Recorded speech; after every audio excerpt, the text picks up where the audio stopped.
Hello and good evening. Hello. Hello, Herb. People are arriving.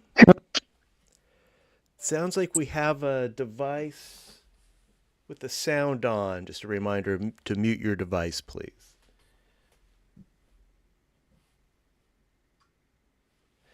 And we'll wait a few minutes before we get started. I'm expecting some more people. We've got a great slideshow tonight. 26 photos. That's a large amount. Hey, Jay, welcome. And Roberto, welcome. Love your photos. Looking forward to showing them. Thank you. Yes, welcome. Uh, Thank you. so our slideshow is randomized. Your photos will be coming up in kind of a random order. Your first one will be the fourth one.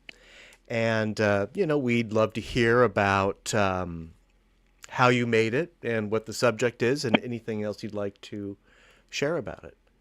Perfect. Yes, sure. What brings you to us?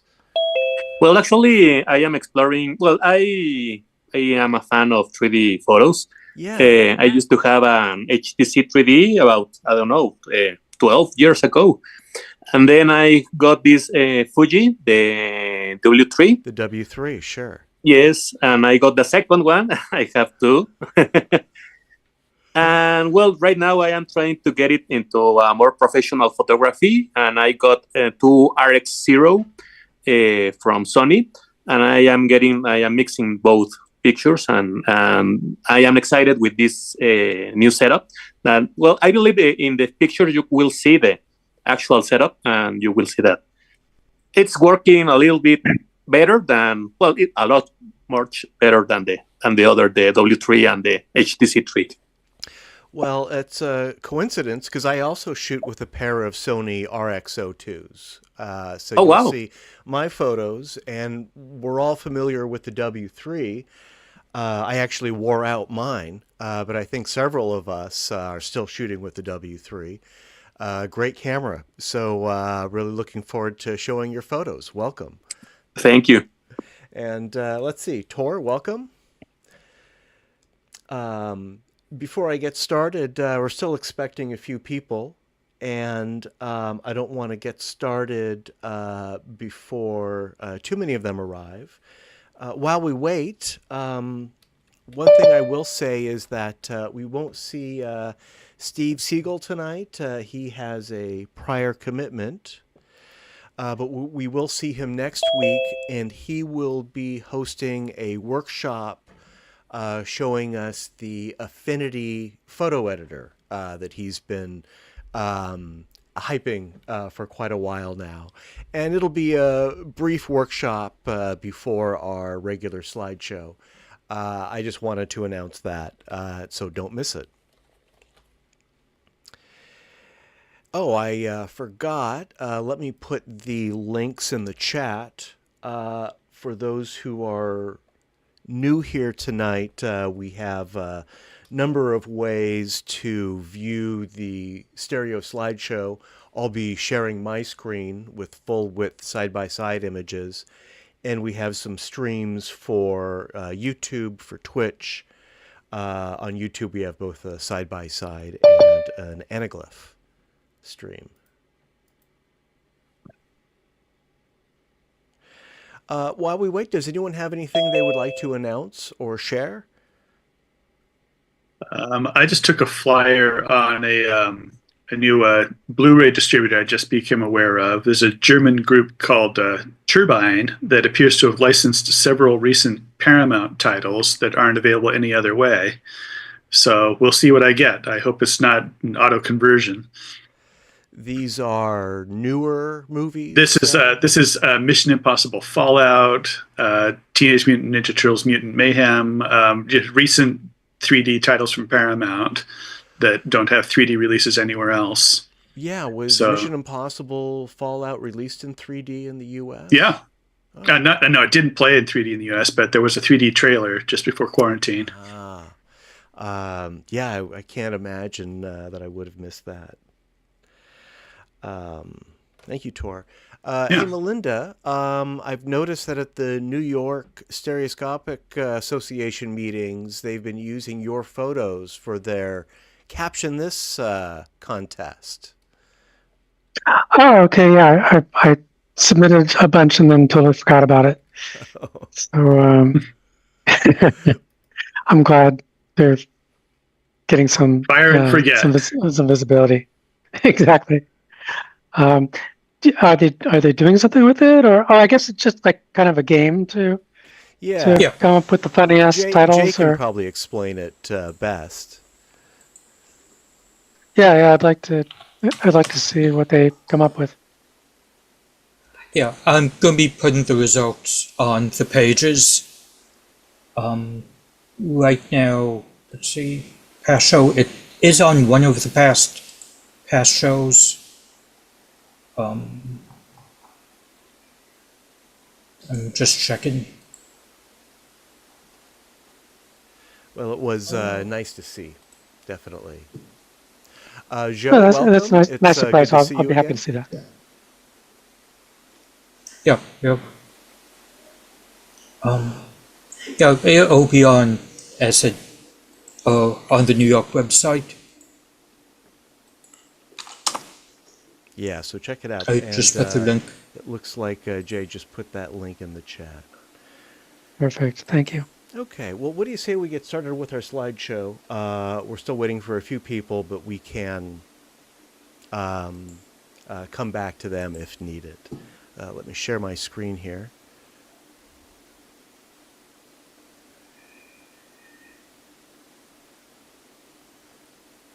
Okay, if you're following along on Zoom, you should see our welcome slide, and our various streams are running right now. Melinda, I'm going to put you on the spot. Oh, here's Bob Bloomberg. Melinda, I am going to put you on the spot with our first photo of tonight's slideshow. No problem. Somebody has to be. And that'll be popping up momentarily. The title is A Mighty Boosh. It does look Yeah, like so- it does look like the YouTube stream is a little out of alignment. Is it out of alignment? Yeah. I'll see what I can do about that. Yeah. Melinda, while I adjust this, why don't you go ahead and tell us about this photo? Yeah, no problem. YouTube might have trouble with the image too. By the way, it's I was very surprised. I consistently save my final images out at 1080p, 90% JPEG, and they usually come in around, I don't know, 400 megabytes or something like that. Sorry. 400,000 bytes, and every once in a while over a megabyte. And this time it was 1.99 megabytes. It was almost our 2 megabyte limit. So it's basically very close to noise, and YouTube has a lot of trouble with very noisy images. It looks pretty clean to me. Oh yeah, I think it turned off. Oh, you're on YouTube? On YouTube, yes. Oh, okay, good. I'm glad to hear that. I think one thing about YouTube is that you have to lock in the resolution, otherwise it may jump back and forth trying to find the best bit rate. That's a good point. Yeah, I hate that. But at least for stills, it's probably it's probably more forgiving. No, it looks nice and sharp. But good, thanks. Yeah, so this was so I took this on Sunday when it was super windy. The Golden Gate Bridge was singing. The swell was high. The tide was high. So I went down to the down along the jetty at the Marina Yacht Harbor and down to the wave organ. But on the way down the jetty, the waves were just smashing against the riprap there on the bay side of the jetty and throwing up huge sprays and kind of flooding out some of the roadway and everything there. It was pretty dramatic. And so I just had my hydrogen one, of course. Would have been a great opportunity for somebody with a little longer lens and wider base. Yeah, so I'm super happy with it. It's just filling the screen with spray, and there's a lot going on.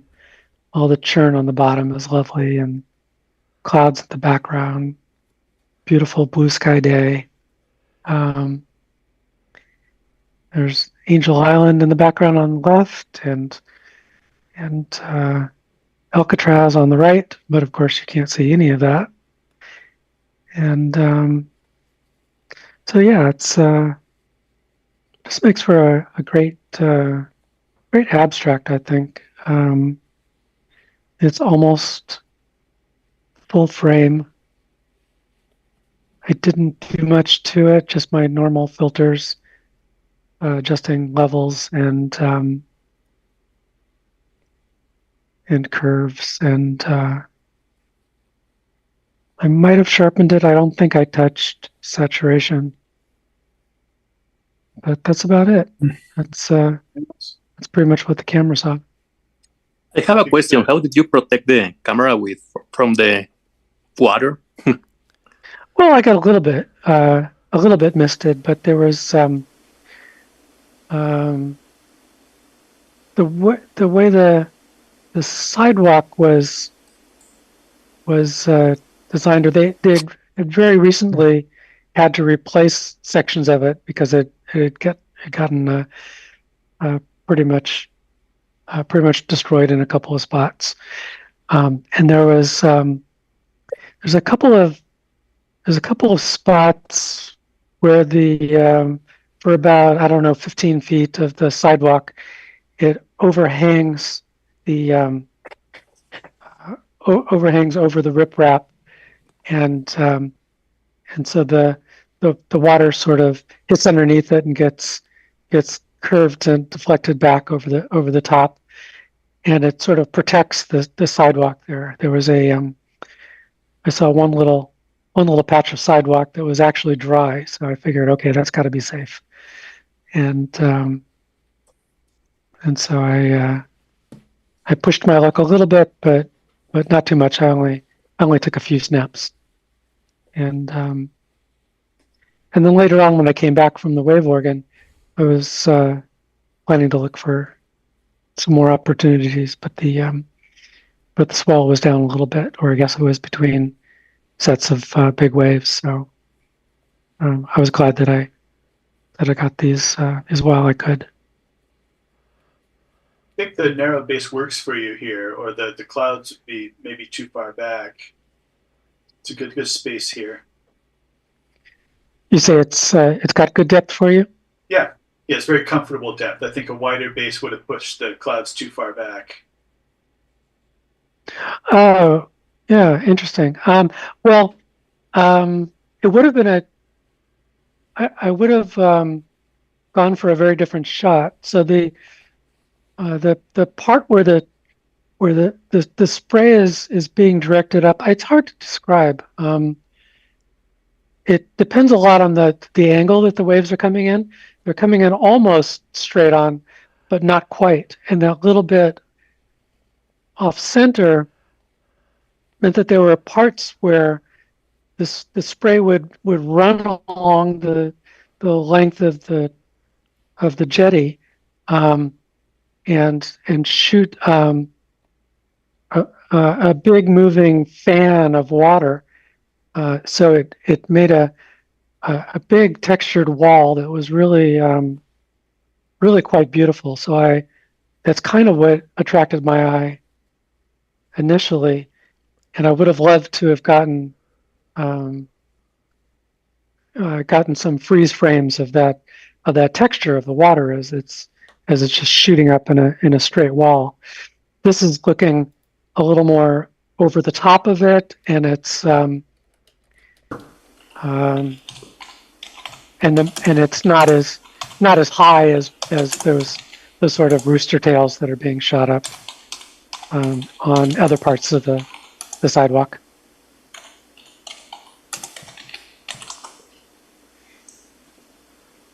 Very hard to describe, but yeah, I'm very pleased with how it turned out. But if I had a different camera, I would have been attempting a different picture altogether.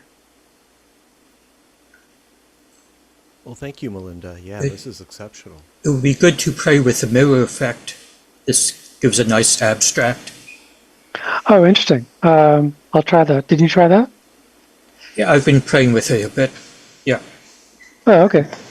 Yeah, thanks for the suggestion. It's I wouldn't thought to do that. Oh, yeah, that is interesting. Yeah, great suggestion. Thank you very much. Yeah, you do have a lot of depth in this, in that churn at the bottom of the frame. It's an amazing amount of depth for that narrow base that your camera uses.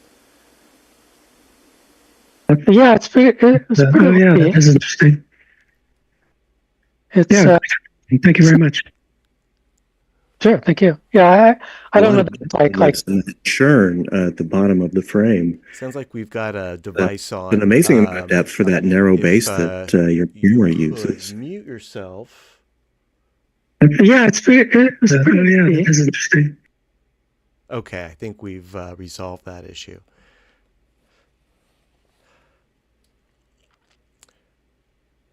Okay. So yeah, the depth is. I'm glad there's enough that it works. I wouldn't call it, a tremendous amount of depth. It looks like, a couple feet worth or something, but that's plenty. And then there's the clouds in the background. So it's pretty faithful when you figure out what you're looking at. All right. Well, thank you, Melinda. Thank you. Joe, you're up next, and I just muted you, so you'll need to unmute yourself. Oh, no, I'm sorry. I'm getting ahead of myself. Actually, Jay is next. Jay, this is Spirit Rock. And this is sorry, about... Jay, for those who are following along on YouTube or Twitch, there'll be a delay of 10 or 15 seconds or so. Sorry, Jay, didn't mean to step on you. So this location is about 30 minutes or so north of us. It's a rock right outside of Spirit Rock Meditation Center. So we were just driving down the road to get to a park, and I said, I have to stop by on the way back. Is about 30 minutes or so north of us. It's getting an echo right outside of Spirit Rock Meditation Center. So we were just driving down. So maybe somebody has to mute. Somebody not muted down there. I have to stop by on the way back. About 30 minutes or so. There you go. Okay, I think we've got that. Okay. Yeah, please mute your device if you're using a tablet or a 3D TV. Otherwise, we get this reverb. Jay, I'm sorry. Go ahead. No problem. Yeah, so on the way back was getting near sunset, and we just stopped by a big hyper. I just walked along the road and used the cell phone. I do want to come back with either long lens or a way of getting over the fence. So it's just 2 shots? Yes. It looks like you used the panoramic effect. Okay. No, just cropped in heavily. Ah, got it. Because it's got good depth everywhere. Yeah, it's probably about 10-foot separation or so. Wow. Yeah, looks very nice. Great light.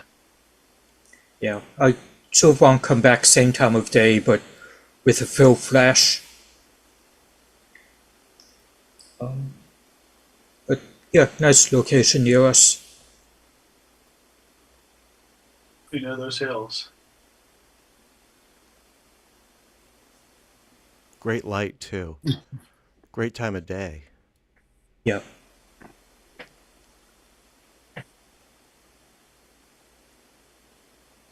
Hey, I guess I could do HDR, just multiple exposures. I should keep a tripod in the trunk. Yeah, if you were thinking of using a flash, the distance is quite far from the camera. I'm not sure how effective that would be. I'd have to trespass. You have to hop that fence, right? Yeah. I'm confused what's under or behind that tree that looks sort of pink behind the trunk. The rock? That's Spirit Rock. Yeah. This is about 2 minutes from my house. Okay, thank you. Seeing a slight variance in the shadow to the immediate right of the rock. May have been some time lost in between taking the exposures. Yeah, I was Yeah, looking at probably. that too, but it looks okay when you zoom in. Yeah, I think it's just that magic hour. Those magic hour shadows can move pretty fast. Yeah, I think you're right. Yeah, they just moved ever so slightly.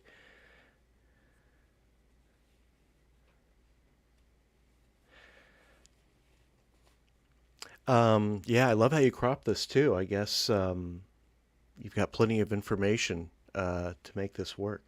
Thank you, Jay. Okay, Joe, thank you for your patience. Coming up next is titled Flower. Would you like to tell us about how you made this?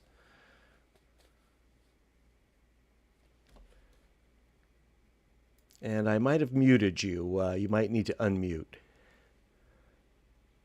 And I might have muted you. You might need to unmute. Okay, but you will need to turn your volume down because we're... You might need to unmute. Okay, but you will need to turn your volume down because we're... You might need to unmute. All right. Okay, but you will need to turn your volume down because we're...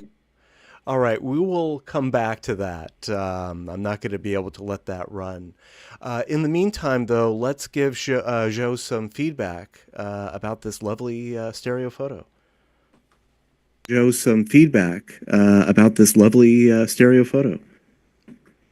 Joe some feedback. Okay, there we go. Speaking of feedback. Yeah. It's very impactful. I like the backlighting. Really brings out the white petals. The background's a little far out of register for a shot like this. Might require a narrower base, or just painting out the background altogether. I think this subject would work fine with just the flower. Yeah, I agree. It's beautiful. Yeah, maybe just give it a black background.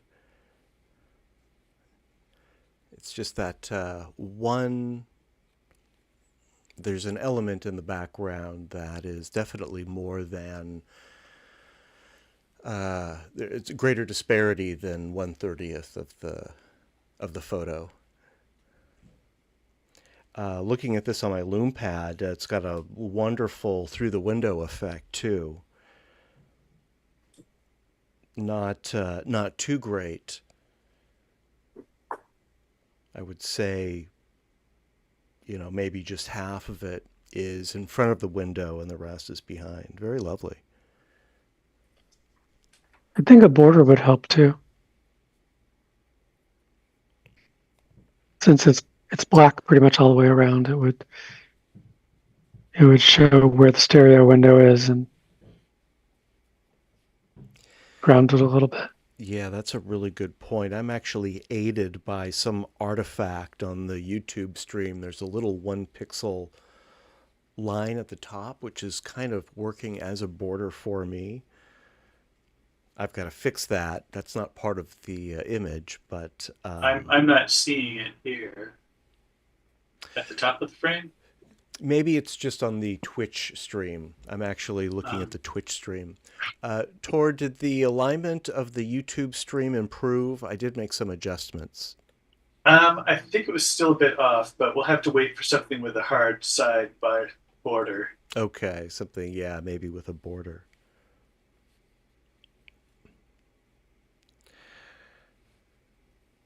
Yeah, that's beautiful. Thank you very much. All right, Roberto, thank you for your patience. This is the first of 4 photos that you submitted for tonight. Welcome. We are very pleased to have you. And please tell us about what we're seeing and how you made this photo. Okay, well, this is here in Mexico City. I'm from Mexico City.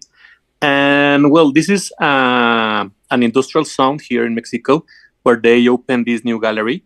And, well, actually, it's really close to my house here in Mexico. And I never spotted this place. So I went this weekend and figured out that it's a beautiful place. And they have this contextual space that let artists to experiment. And it's free for, if you apply for the space, they will evaluate your work and then let you work in the space. And found this interesting area where these stairs, it's all the way that you connect all the spaces. So, and on the top, it was a beautiful day here in Mexico. And spot this, I was testing my setup with the RX0. So I was expecting to get worse results, but I was amazed with the results and with the raw format. It's a totally different way to experience 3D. I was used to view my 3D images only with the W3, the Fuji. Well, these are the results. Obviously, this is edited because the raw file was a little bit flat, but the day was nice. Actually, I was the only one in the space at that time, and it was all for me. Very nice. Beautiful. Tell us what software you use to process this photo. Or do you use Photoshop? Do you use Stereo Photo Maker? I see the alignment looks very accurate in your photo. How did you process this after you got the raw images out of the cameras? I use Stereo Photo Maker. I use on a Mac. And with the colors, I didn't exaggerate the touches, but I use Affinity Photo. I don't want to pay Adobe each month for a lot of money when I can get Affinity for almost the same stuff.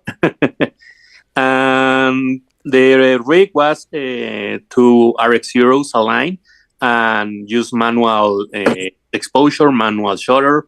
And the only thing that I couldn't find was the white balance. So the Stereo Photo Maker helped me with matching with the colors and also the alignment. And it was a really easy process, really.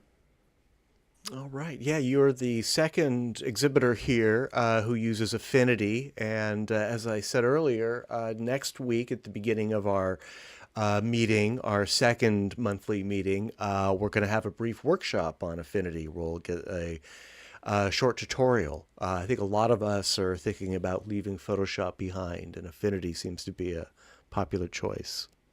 It's a really good option. All right. Thanks for the tip. Yeah. Let's give Roberto some feedback. This is just a technical thing. I noticed that you have the outside corners of the stereo pair rounded as if this were a card. And it does when I view it on the TV, I do see some retinal rivalry on the corners of the image because they're square on one side and rounded on the other.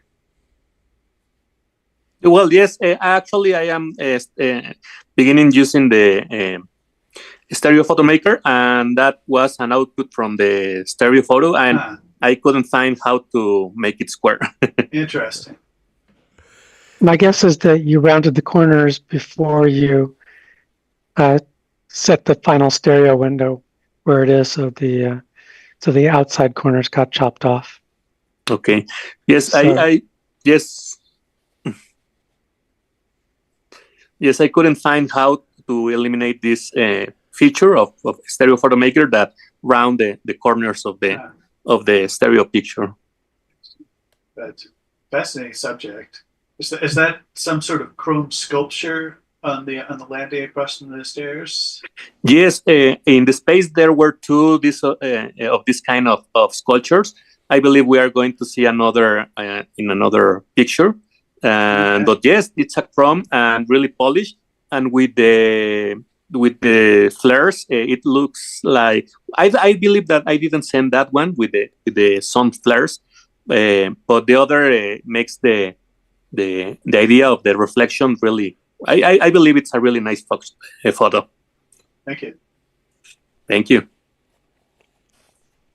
And you have great depth too, looking down that staircase through the guardrails there.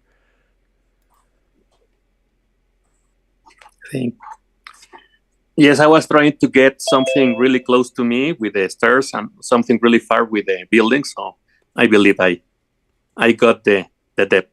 Yeah, you've got very distinct foreground, middle ground, and background elements. They work very well.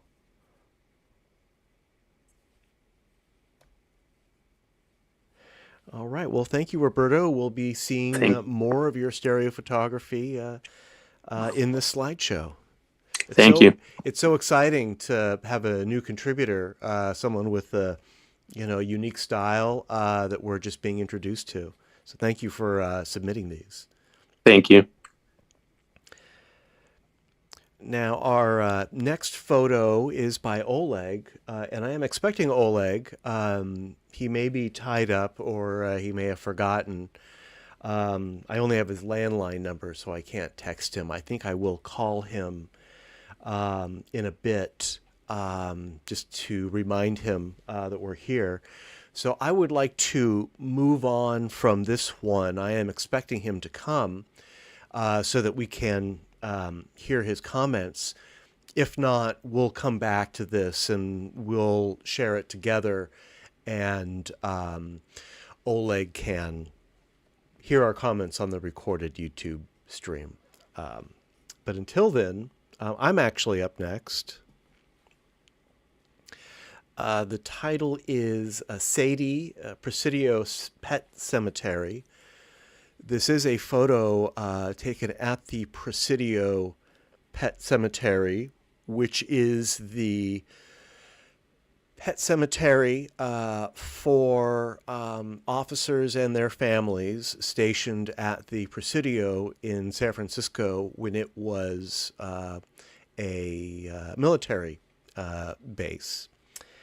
This photo, it's a bit wide. It might be a bit too hyper on large screens. I think it works okay on smaller screens.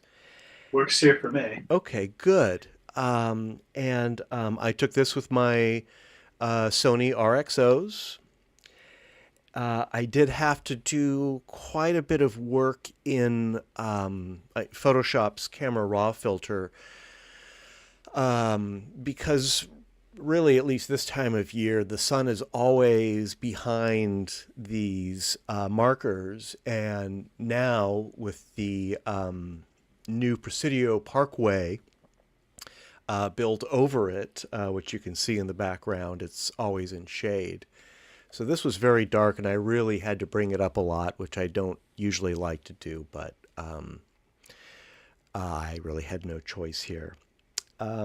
But I like the depth, I like the subject, and if you haven't explored this small pet cemetery, it's definitely worth a visit.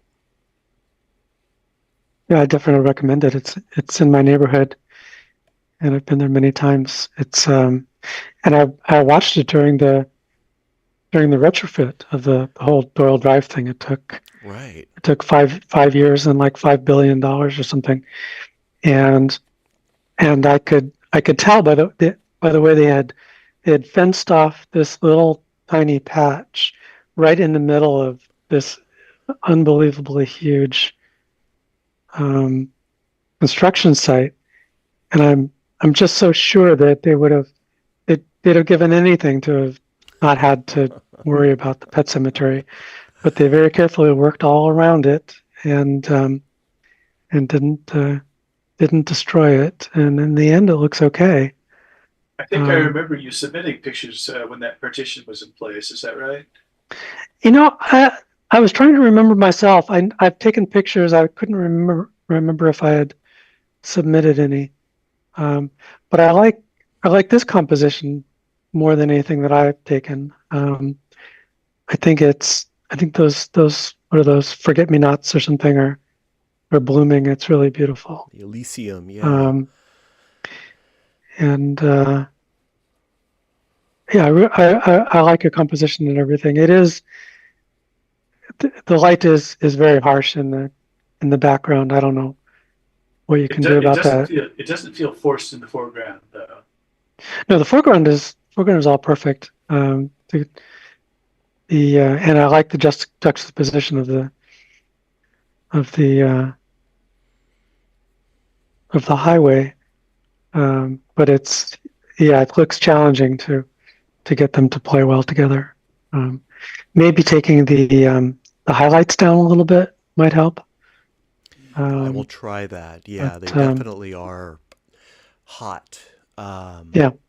It was one of those really bright days. You can see it was overcast, a bit hazy. So a lot of bright light in the background, and it was a tough exposure to get both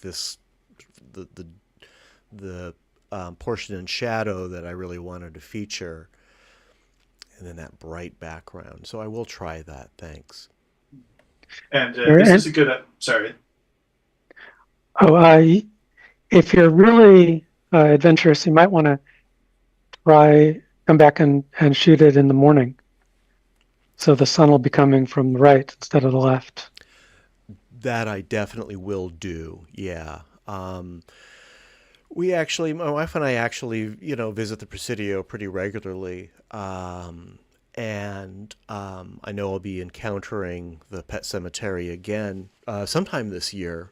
And really, yeah, that's really the right solution to time it right so that the light is more flattering. So we'll definitely be seeing more of the Presidio Pet Cemetery this year. Good. Yeah, I like it. The Lume Pad seems to have a real hard time with this image, or at least the Lume Pad viewing Twitch has a hard time, especially in the upper right corner. Yeah, I'm seeing the same thing. I'm viewing the Twitch stream on the Lume Pad, and there's some ghosting, and I see that the Elysium in the foreground seems to sort of turn flat for me. So that's because it's such high contrast. The Lume Pad has difficulty whenever there's something that's high contrast. Yeah. Yeah, thanks, Herb. I have photos in my collection that really fall apart on the Lume Pad. And that's just a quality of the technology. Stereo photos with, what's the term on the histogram? I forget. But I guess a broader range do better on the Lume Pad. Yes, when you have two sections with a high contrast with a lenticular prism, you get like overlay of the dark and the really bright, and they get this ghosting stuff. Precisely.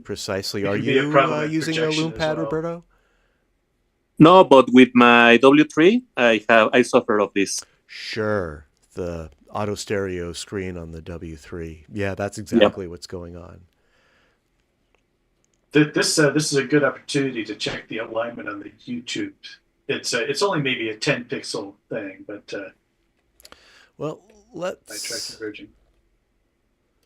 Yeah, so does it look misaligned to you on YouTube? Yeah, the sides are out of alignment. They just about like I say, maybe 10 pixels out of convergence. Let's see. Let me see what I can do here. Yeah, I'm really not sure. It's not a huge thing, but it makes the image float a bit. It is something I do want to resolve. Give me just a minute here. Well, I'll tell you what. Let me look into this. I'm going to move on to the next photo, which is by Bob. And Bob, I'm going to ask you to kind of hold our attention for a minute or two. I'm going to mute myself, and I'm going to give Oleg a call. Just let him know that we're here and that we want to hear from him, if you don't mind. No. And while I'm doing that, Tor, let me take a look at what's going on with the YouTube alignment. Yeah, no biggie. Bob, the title is Through the Window Oscar. I'll be right back. Bob, take it away. Well, I was watching the Oscars the other night, and this felt appropriate. I know the Through the Window category is long gone, but this was a past Oscar party that I went to, and came as John Wayne in True Grit, and that Oscar belongs to Mark Berger that he won for Apocalypse Now, which he brought to the party. Oh, it's a real Oscar, huh? Oh, yeah. Yeah. Wow. And it is heavy.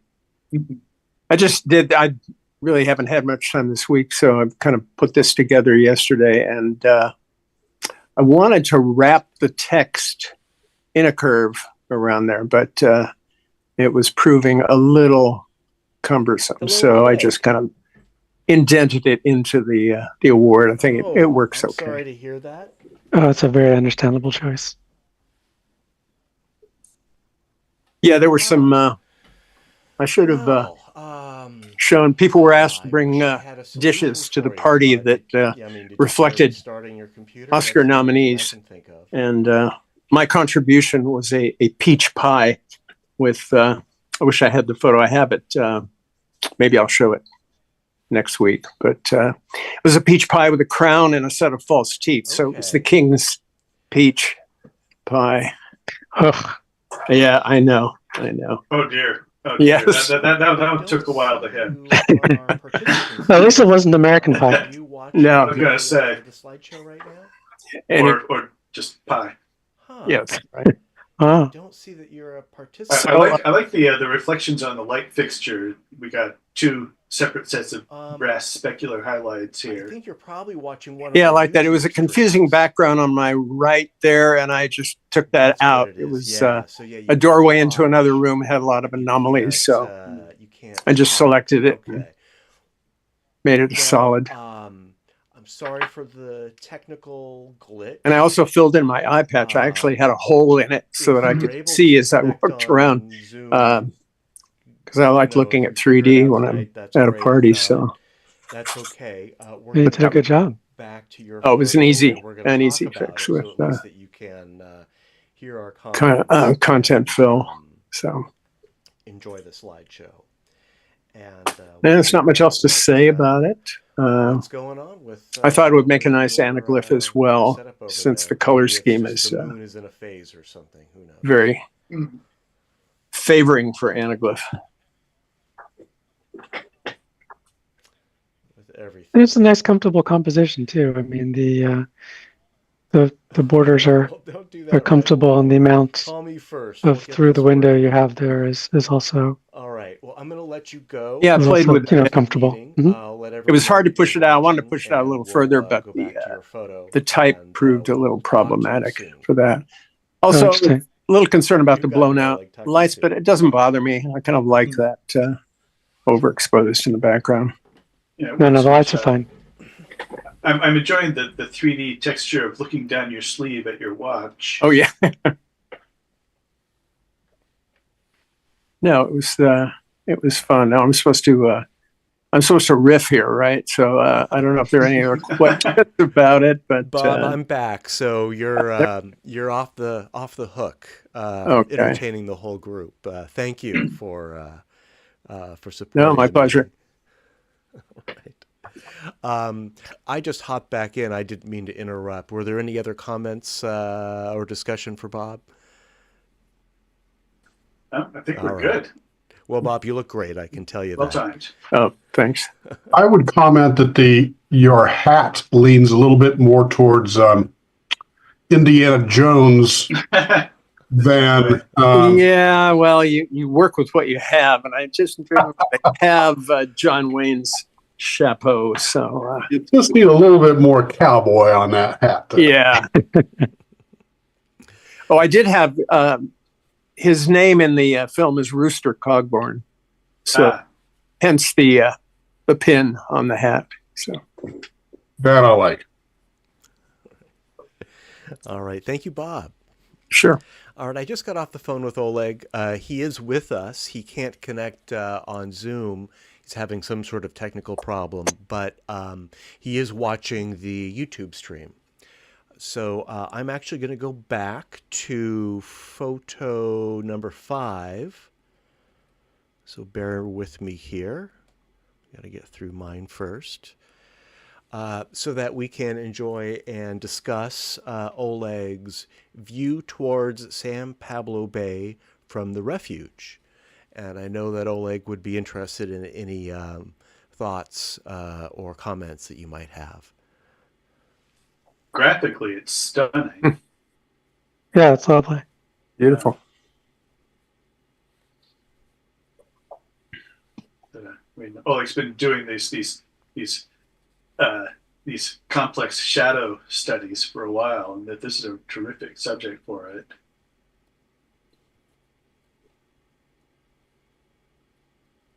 It's really interesting how the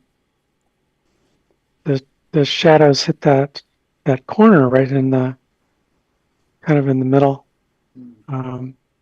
Makes a real interesting pattern. Yeah, I like that we have the most complex interaction of surface and shadow right in the center of the frame. Yeah.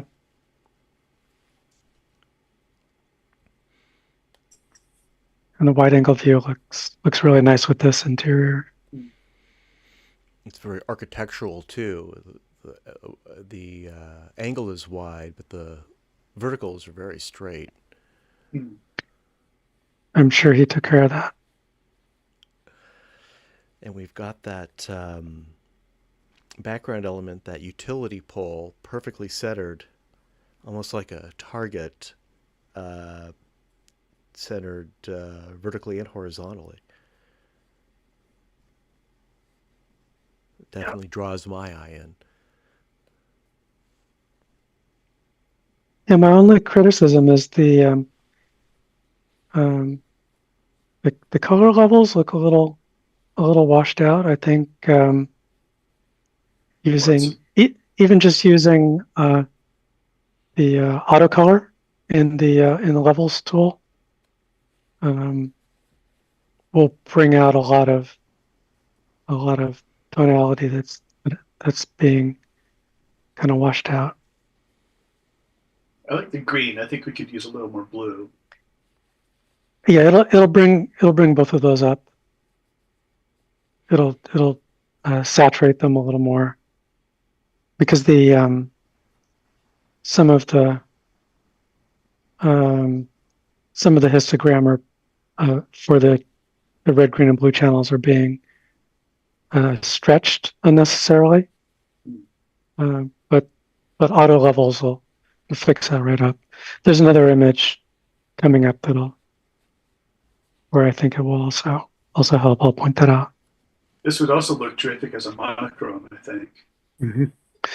Oh, that's a nice idea. Yeah, I'm intrigued by what's behind the grating on the left-hand side. I want to imagine that there's a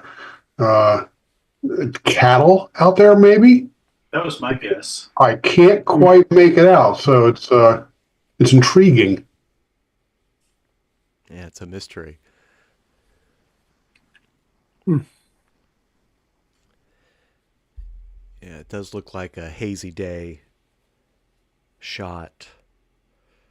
Well, could be possibly traffic. It looks like wood and cows in the background. Oleg is probably yelling at his TV right now as I try to guess. On one other small thing, there's a artifact on the dark pole on the right, in one eye but not the other. Looks like he painted out directly below the that lamp. Oh, yeah. Yeah, I see it. Not a big deal, but he took the trouble to paint out one of them. Should probably paint out the other one too. All right, thank you, Oleg. We've got 3 more coming up by you, so don't go anywhere. I'm going to jump ahead now to photo number 8 in tonight's slideshow, which is by Melinda.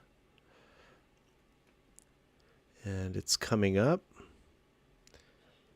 And the title is A Fresh Haircut.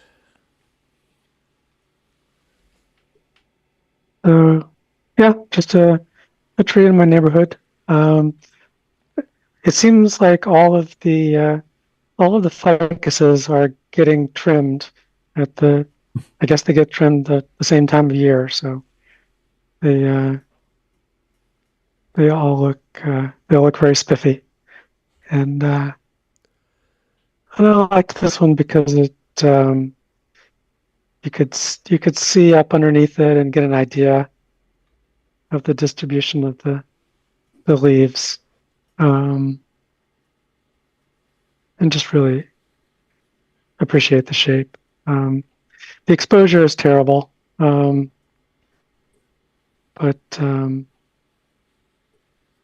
I created the sky, and I brought out as much of the shadows as I could, and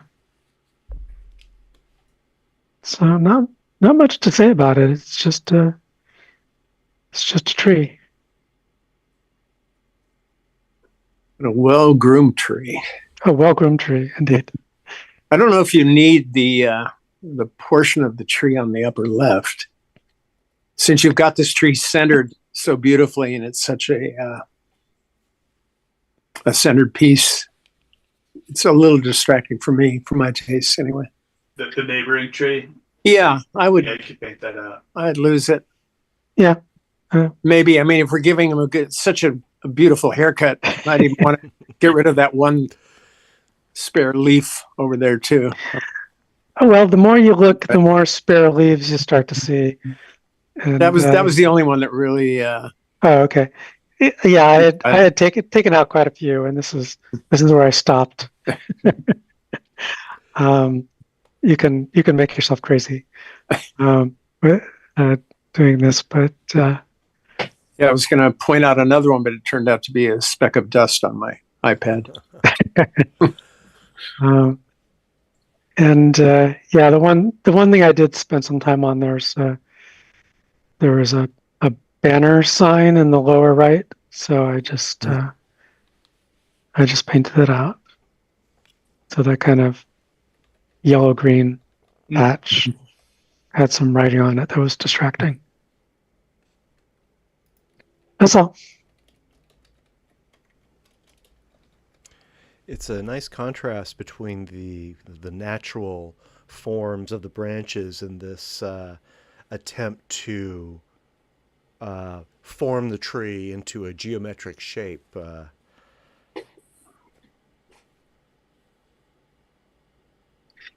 it is nice Yeah, to be able to look right I don't know how they inside get the like this. tree. I think sometimes people, they just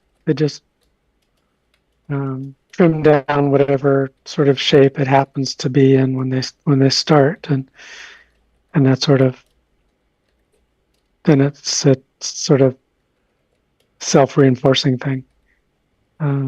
because they're different focuses with all kinds of different shapes in the neighborhood. And did you paint in that sky? Is that? I did. Yeah, that's Yeah. gradient. It looks pretty good. Thanks. It's not a lovely blue sky, but it's way better than just the white mess that it was before. You always use a gradient, right? That makes it look more natural. Right. So you pick your two colors. So in this case, the at the very top of the frame, that sort of baby blue, and then down at the bottom of the frame, it's closer to white, but it's still a little bit of a blue. So I put the lightest color at the bottom, and then draw the gradient straight down. Very nice.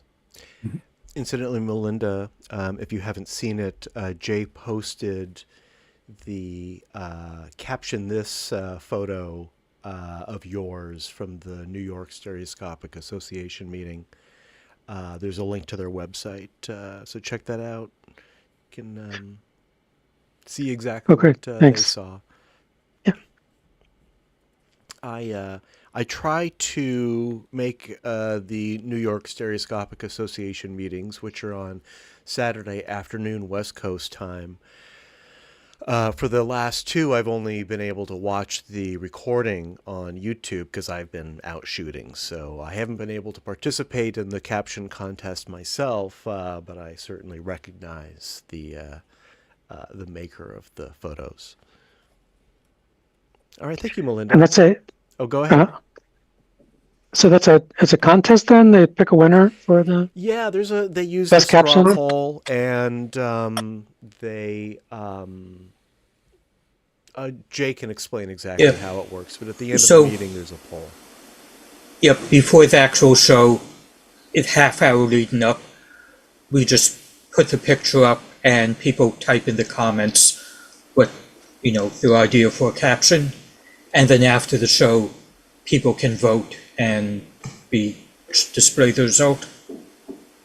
I see. Oh, it looks like they use the same straw poll that we're using.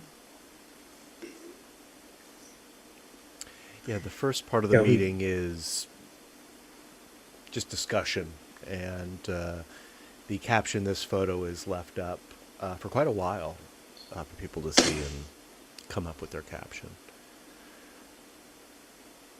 If I remember right, the winning caption was "the whole squirrel in my hand."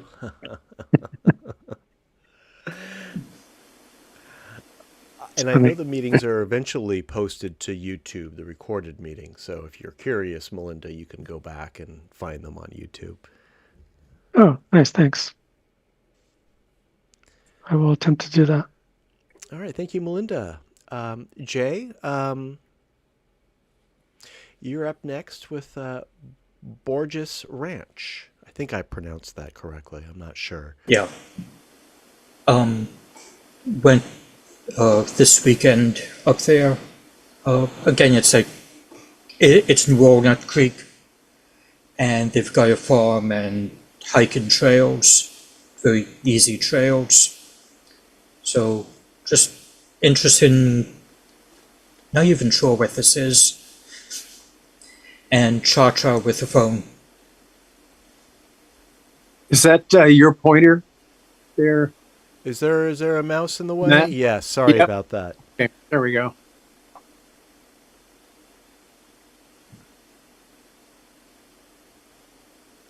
And how did you choose to do this composition with this wheel in the foreground? It just looked interesting with a lot of different things at depth.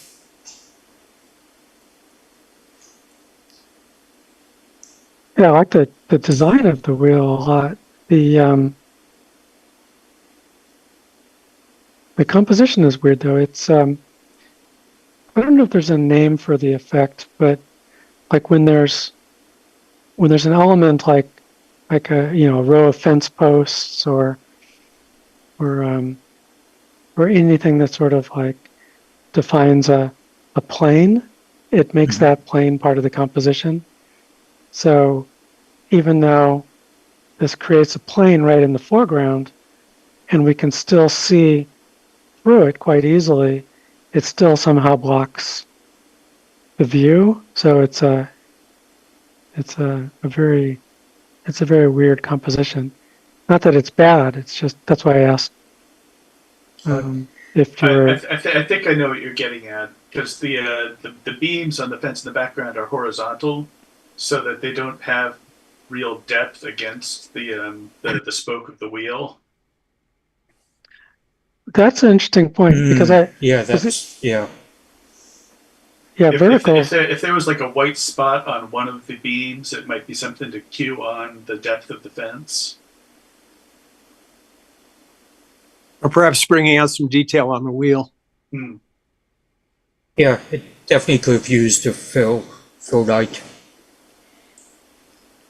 I tried playing with the curves a bit, but it just got too, contrast was too weird. Is this a Lume Pad shot? Oh no, just my cell phone. Cha-cha? Yep.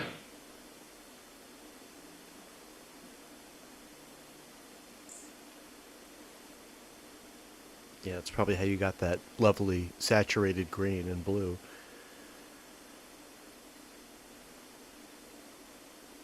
All the grass this time of year too makes me want to get out there and get some shots like this too. Those hills really take me back. Went to high school in the shadow of Mount Diablo.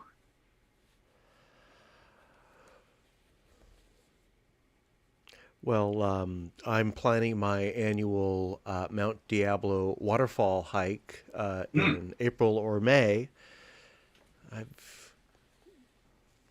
I've exhibited photos of those trips before. So if you want to join me, just let me know. Sure. All right, thank you, Jay. Next is by Joe. Joe, if you can unmute, if you can mute your device, this title is Flower. This one is Flower 4. Joe submitted flowers 1 through 3 and 4, and I managed to get these out of order. This is Flower 4.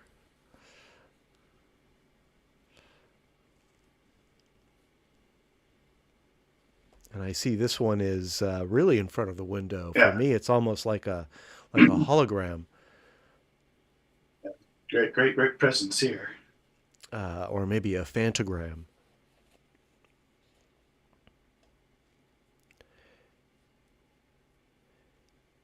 The separation is better here. The background doesn't feel like it's thrown out so much. I think maybe because it's pushed so far forward. It works for the subject. You get right in there. It's a little uncomfortable for me. I don't think it needs to be quite this far out, but I mean it works. It's not eye strain or anything, but it's No, I just want to lean over and smell it.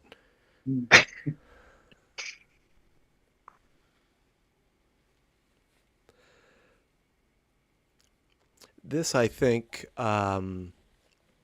if we were to have shown this on a Lume Pad at, say, Maker Faire or one of our upcoming pop-up events, which I'll talk about at the end of the meeting a little bit. There's been some progress on that. This is one of those sort of oh wow it's photos. a crowd pleaser. People really respond strongly. Reaching out to grab it even.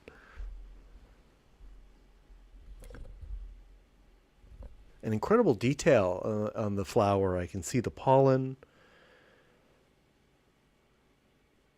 Great texture on the petals. yeah, the exposure is very nice. Yeah, just very lovely.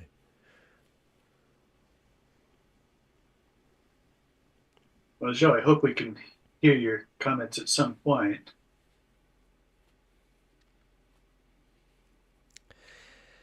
Yeah, and if we can't hear you, Joe, if you want to type something in the chat, I'm happy to share it as well. But we're very much enjoying your photos. Let's move on to another one by Roberto. And I think we see the maker here too. The title of this is Multiverse. Yes. Well, this is an exhibition here in Mexico, and it was a challenging environment because it was this LED going back and forth, like turning on and off. And so sometimes with the manual exposure with my camera, well, with the RXOs, it was a little difficult. So with the raw file, it was a little bit easier to lower the lights because they were like white in the shot, and also the shadows were like too dark. So in the middle with the raw photos, I could like mix them and bring it back to the, I don't know, a more real stuff that we were actually experiencing that at that moment. But well, this was like many mirrors with many LEDs, so it was, I believe, it worth the 3D treatment with the both cameras. Yeah, definitely. And then what are the objects that appear to be flying or floating in space? Those are like origami figures. Okay. Oh, the cranes. Okay. Yeah, so it's a Japanese, well, it was a Japanese exhibition, so it was like a mixture between technology and tradition from Japan. Nice. Oh, fascinating. How big is the actual physical space you're standing in? It was a really small space. It was like, in feet, it were like, I don't know, 12 feet by, it was longer. It was like, I don't know, maybe 30 feet, 20 feet. It was a really small space. So it looks like you're right up close to the glass here. Yes. That was the actual width of the room. It was really close to the mirror. And it's nice that they have mirrors on the floor too. Yeah. The wide angle of the cameras helped me because with the W3 with the 75 millimeters, it was the frame, the photo frame was like more cramped, like only my face was in the shot. So with this new setup with the RXOs, it's a little bit easier to crop the image and get what you are really experiencing in this case. Very nice. Thank you. What was the illumination like in this space? Was it brightly lit or was it more dim? It was back and forth, and it was really fast. So I believe there's another picture from this same space, and it's a little bit dimmer. It was challenging because it was darker, and I believe it has a lot of noise. But it was going back and forth and really fast. Like, I don't know, this kind of setup lasted like a couple of seconds, and then when it goes black, and then came with all red or all blue or blinking with different colors. It was like going back and forth. So it was a little bit difficult with the camera, but the raw file in the cameras helped me with stabilize the shot. I find that they're great low light cameras. They've got that big sensor. Yes. And I'm studying your rig too. It looks like are you using a wireless remote to fire your shutters? Yes, I am using an intervalometer with a remote trigger, and I'm using the output from the trigger. It's like a mini jack from like a headphone jack, and I split to two multi-cords and then to the camera. So with one trigger, I can shot two cameras. Oh, that's fantastic. Did you make that cable, or is that something that you purchased? No, the cable came with the trigger. So I bought 2 intervalometers, and I only used a cable from one. And because the cable is the same as the headphone jack, so I only bought a split J cable to split the shutter. So with one click, I can shoot both cameras at the same time. Got it. Very interesting. Yes. I like the way how the panel of the mirror sort of acts as a frame. You're sort of intersected at the waist, and the mirror panel slightly intersects the camera too, but it sort of sets you apart. You're inhabiting one of the many frames, one of the many rectangles in this composition. Yes. Yes, but it was really challenging. The space, the complete space, it was like really made up to take these 3D photos, but it was really dark in some places. It was like I got this really well. I got up to the 1/10 of the second, up to ISO 1000, and it is still dark. So it's like a little bit challenging the space to get right photos. Well, looks like you nailed it. Thank you. All right, thank you, Roberto. Thank you. We're going to see one by Oleg next. I'm getting feedback from somebody's monitor again. Yeah, let's see. Looks like... Sounds like it stopped.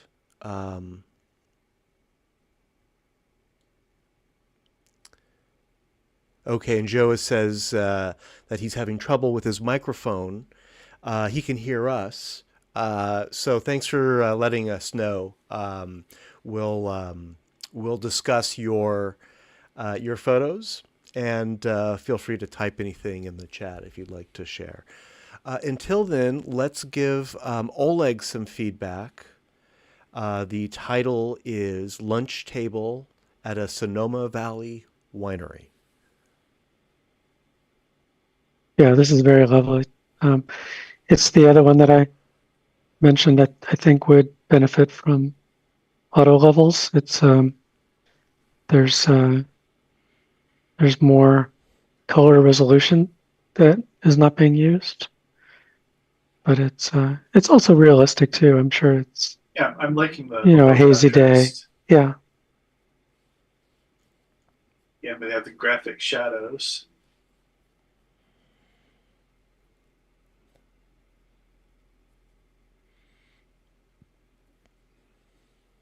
A lovely composition. That red pot on the right is a little magnetic to the eye here. Wish it was a little more in the frame. Yeah. Or yeah, it's enough. Melinda says if the color were more intense elsewhere to balance it off. But right now it's such a bright. But we have that green potted plant on the other side of the frame, which could balance it. Yeah. Yeah, I want to see more of that red pot.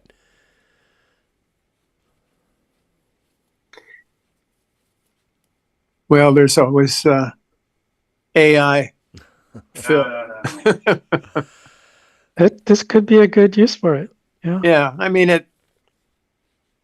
I have mixed feelings about AI, but I think in this case, if it's just sampling things around it and extending that stand that the pot is on.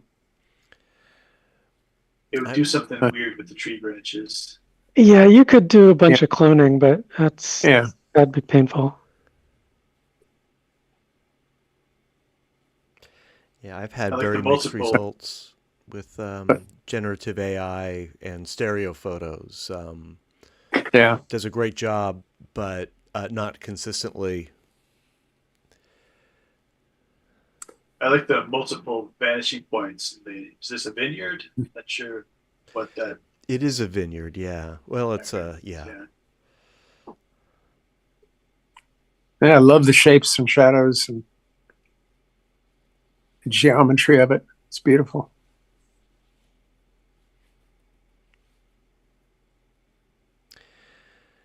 Yes, thank you, Oleg. And how much this benefits from those trees, those bare trees, so that we can actually see through them and past them.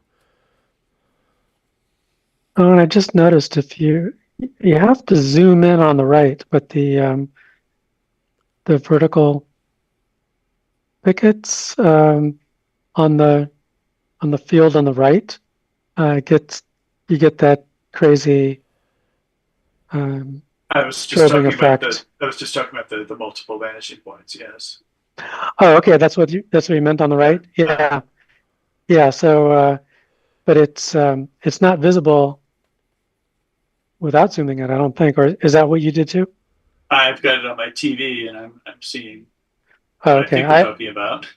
Yeah. I had to zoom in before I saw it, and then suddenly it's very dramatic. I'm guessing that was part of what really caught Oleg's eye. I'm going to zoom in on the various streams here so we can share this. Yeah, each pair of trees acts as a frame. There's a different scene through each set.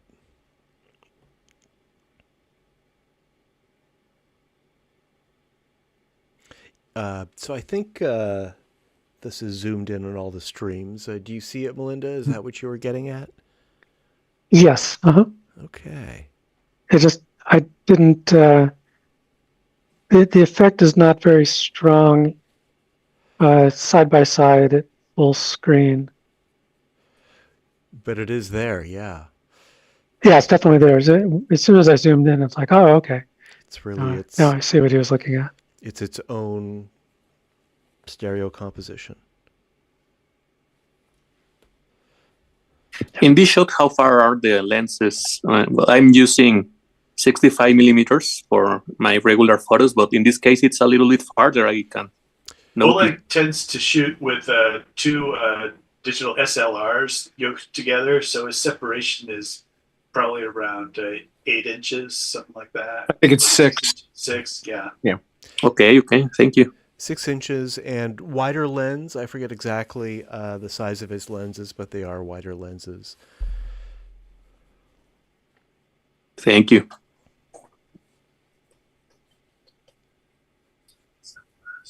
Yes, Joe says this is a very pleasant 3D photo. Nice space, nice color, nice lighting. Oleg, if there's anything that we missed, we'll talk about it next week. Let's jump to one of mine. We're halfway through our slideshow right now, so we'll probably run a little late, but that's okay. The title of this is Golden Gate Bridge Parabola. I took this 3 weeks ago. I took it on the same day that I was at the Pet Cemetery. And you'll see 3 bridges from me tonight. This one, the Golden Gate Bridge. I also hiked and shot the Richmond-San Rafael Bridge and the eastern span of the Bay Bridge, but maybe I'm getting ahead of myself. You did those all on the same day? No. Okay. But all in the same month. I managed to knock out these photos in 3 weeks. I had given myself all of 2025, so I don't know what came over me. I was inspired. This one might be a bit much on a large screen.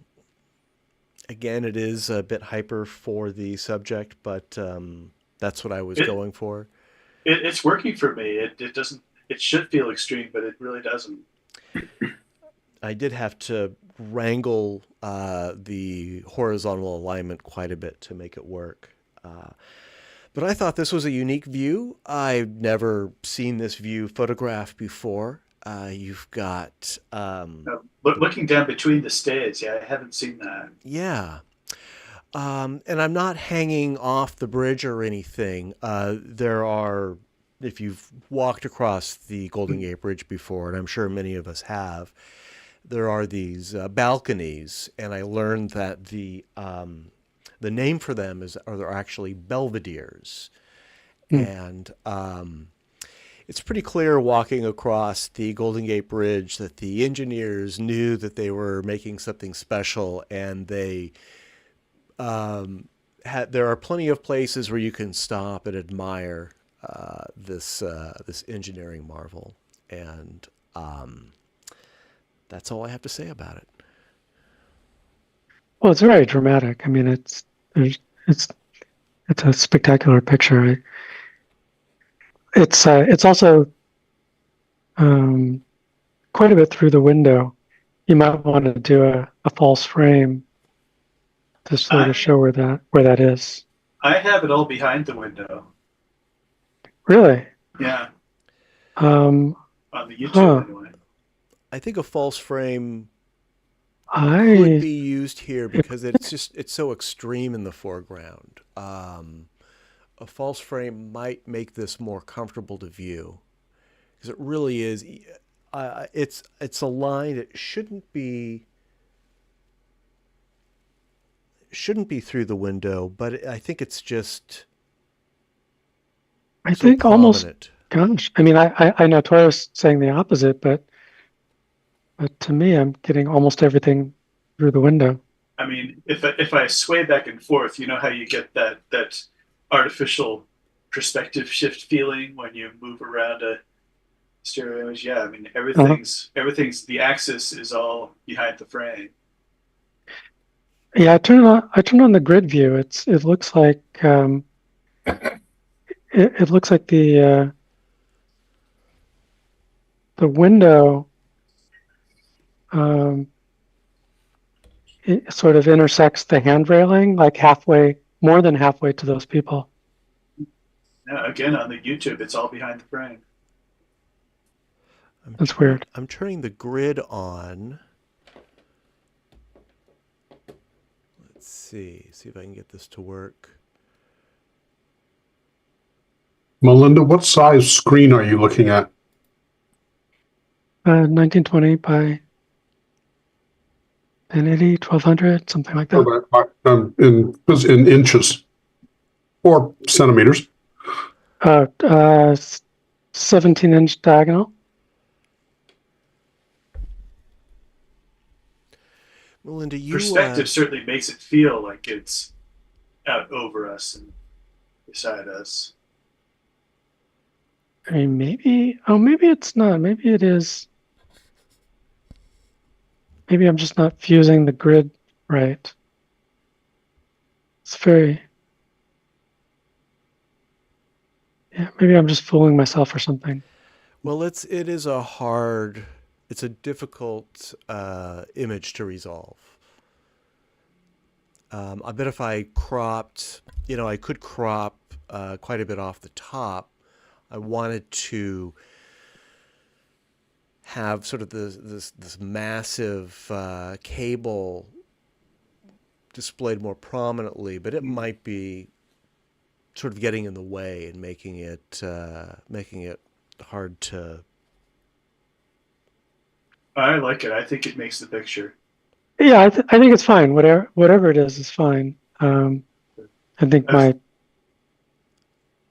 analysis is flawed, so don't pay attention to me. Well, I was going to say, it takes a certain amount of restraint to shoot the Golden Gate Bridge and not to want to have the towers somewhere in the background. And with this shot, you have to obscure it. Yeah, it's a nice vantage. well, I have plenty more, so be prepared to see a lot of them this year. Good. Yes, thank you very much. All right, and I've turned the grid off. I don't want that to interfere with the next photo, which is by Bob. And the title is Family Portrait India.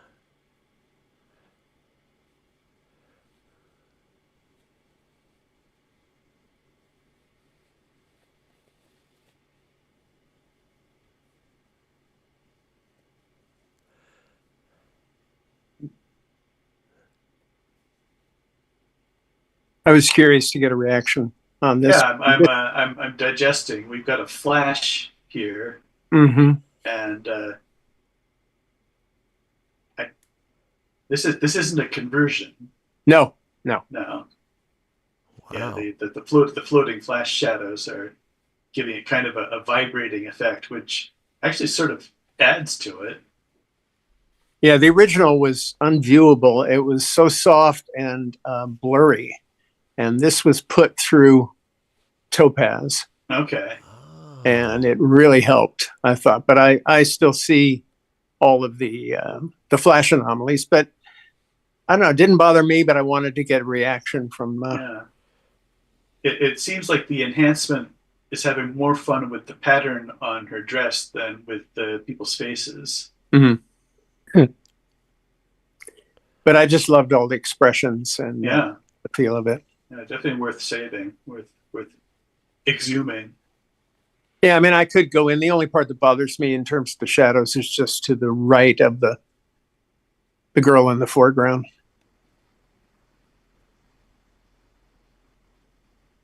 Where it's more pronounced. I like I the was curious if composition. it was too extreme on the 3D. I don't think No, so. 3D is fine. Yeah, I think. The girl's face is through the window, the bottom left. And I Yeah. think that's appropriate.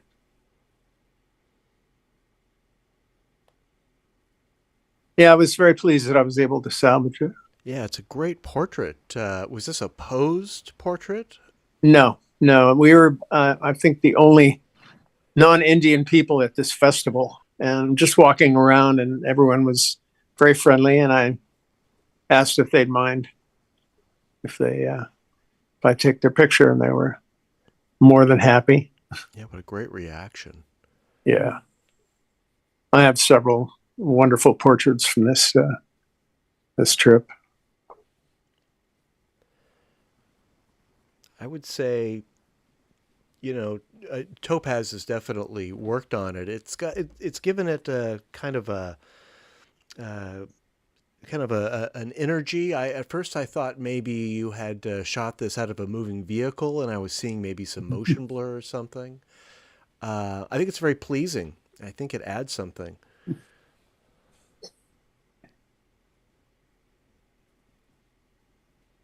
I like how the frame is just filled with people. Yeah. What camera did you use, Bob? I was trying to remember. It's been a few years. Whichever one it is, it's got a flash. Yes, right. I'm wondering if I did a cha-cha with that and just had them. I don't think you could get them all to sit still. Yeah, Yeah, and it not the was toddler. well. I've gotten pretty good at fast movements. Doing multiple exposures quickly. But yeah, I'll have to check and see. I'll go back to my files and check that out because I'm curious too. I mean, at first I thought it might have even been like a realist, but I don't think that's the case here. Yeah, I don't think a film scan would give enough information to Topaz to do a job like this. I could be wrong, but that might be asking too much of it. Yeah, well, I'll have to go check Marilyn's shots of me because I'm sure she has some of me going around photographing, so my camera will be in it. Well, maybe it was a Fuji W3. You did shoot with the W3, right, Bob? Not that much, Not that but much? it's possible. Yeah, that is possible. I mean, it's got a flash on it. Yeah, That's why I suggest it. quite possible. I'll do some detective work, see what I can find out. For Topaz, Bob, is that something that you subscribe to or pay for, or are you using a free version, a trial version, something like that? I'm using my IT friend's version that he put on my computer. But it's they're always having specials, and I think it's well worth it. I use Gigapix is amazing for blowing up low res imagery, With this one, I probably used Photo AI, their Photo AI filter. And I don't think I blew it up. So, and it could have been sharpening. I use that occasionally too. Well, it's got Gigapix is amazing in that it covers a lot when as it's upsizing, it's also working some sharpening and some other magic too. It's got great detail in the hair and the folds of the fabrics. It does an amazing job. All right, thank you, Bob. Sure. Melinda? Yeah. From you. And here's a composition with a border to test our YouTube stream. The title of this photo is COVID Valentines. Yeah, so this is a rare example from me where I also asked permission. It was the only way to get this shot. And yeah, it was right during the beginning of lockdown. It was, kind of grim, and it was drizzly this day, and I was out for a walk, and lots of people were walking because it was like the only thing you could do that was not in the house. And I saw this couple coming, and I guess I was mostly struck by just how beautiful they both are. But it was my 3D senses really perked up because of the this lovely kind of interior space that they make with the umbrella. I think the umbrellas are a very natural 3D subject. And so, yeah, I asked if I could take a snap, and they were very happy to oblige. And then I didn't do anything with the photo for years. I was just sort of browsing through my backlog this month and pulled this one out and had to. I think I had to use shadow highlights pretty heavily to bring out some sort of usable image, but and I struggled a little bit to deal with that bright wall on the left. And this was about the best I could do. And added a border. I think that helped too. I like that we're getting some translucent detail through the umbrella. Yeah, that was not obvious in the original. It's a very different picture than what I originally saw. But it's fine because it's also more interesting now. Yeah, I can't believe you sat on this one for so long. Well, I guess it was mostly just the image quality. It was pretty poor to start with. So I tend to initially reject those unless there's something really special about it. But it was a nice moment. It was a lovely capture, but it needed a fair amount of work to get something useful out of it. Okay. Well, it's a great stereo portrait for your album. You really get a sense of their personality, even though they're masked. You can see they're smiling with their eyes. Yeah, it says a lot. And it's a record too. I like that. Yeah.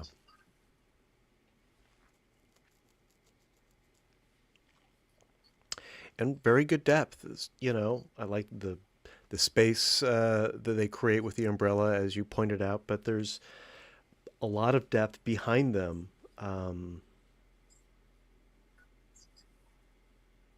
Very nice. Thanks. Tor, watching on Twitch, I can see this border is slightly in front of the window.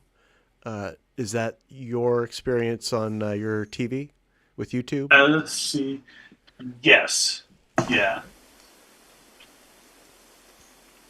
All right. I will continue to investigate this later. I don't think the broadcast streaming software that I use, well, I know it doesn't know anything about 3D. This whole thing is just sort of a hack, but we'll get to the bottom of that.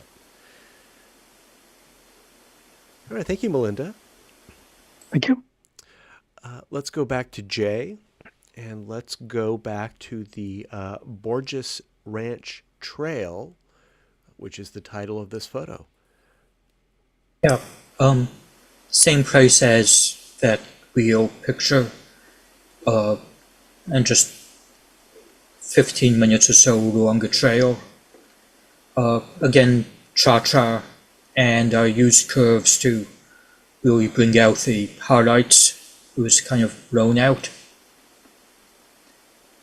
And yeah, just cropped in. I had a more square composition, but this seemed to be the best view. Yeah. No, it feels very natural. Great sky, too. The slope on the right side is filing the window ever so slightly at the bottom right corner. Yeah, on my PC monitor, it's maybe just a tiny bit.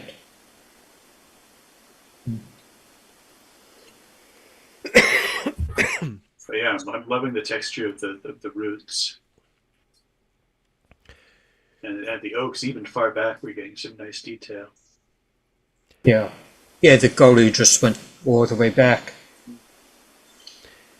You can consider entering this one in our mergers special subject, which is coming up sometime this year. I don't have the calendar in front of me. There's so much more revealed in the stereo version of this photo than the flat version. Mm. This one demands 3D. Yeah, something like that. That branch at the upper right extending toward us, you wouldn't register that at all in the flat photo. Mm-hmm.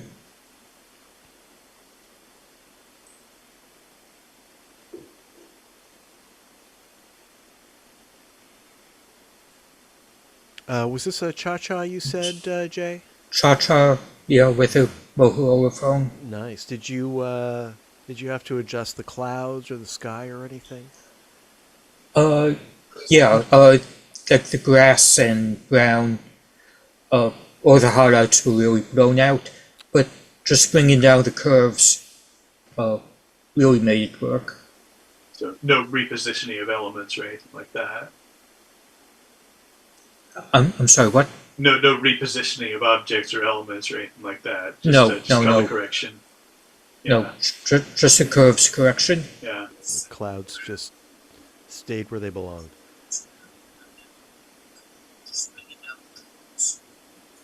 All right, thank you, Jay. Very nice. Yeah, that was a productive hike. Joe, here we have Flower 2. Now his microphone isn't working, so let's share what we see. And this will be coming up on the streams in just 10 seconds or so.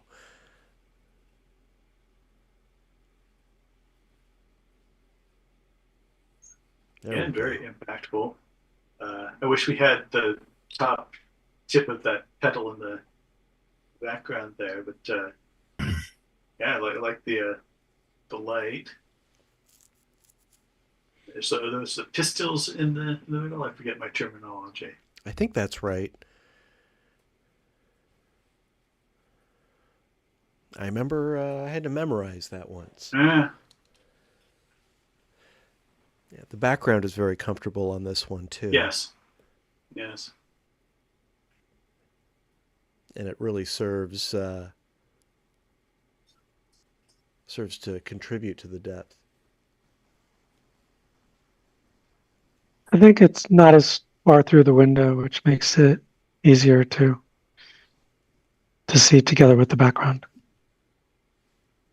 Yeah, the rearmost pedal is at the window, the top of the frame. Not the one that's breaking the frame, but the slightly desiccated pedal at the back. That's where the window is. Yeah.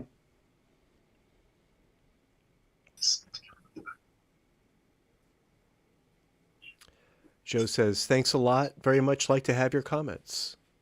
Well, that's what we're here for. And we actually enjoy it. Not a critique of the photo at all, but this one definitely doesn't work as an anaglyph. I mean, it works, but it's a different flower. Turns violet. An interesting effect. Not what was desired by the photographer, I'm sure. I might crop off a good bit of the black on the left. Do an off-center Yeah. composition, Mhm. maybe.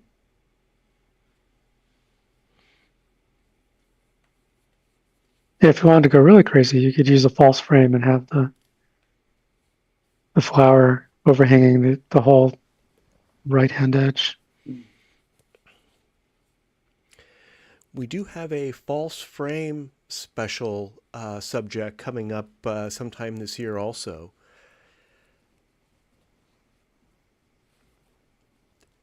So these, I know we've, for instance, my Golden Gate Bridge photo, I think we'll probably be seeing that one again with a false frame later this year.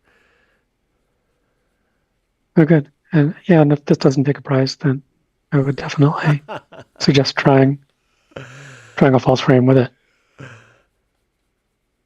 It'll be worth it. I enjoy spending time with these photos. All right, thank you, Joe.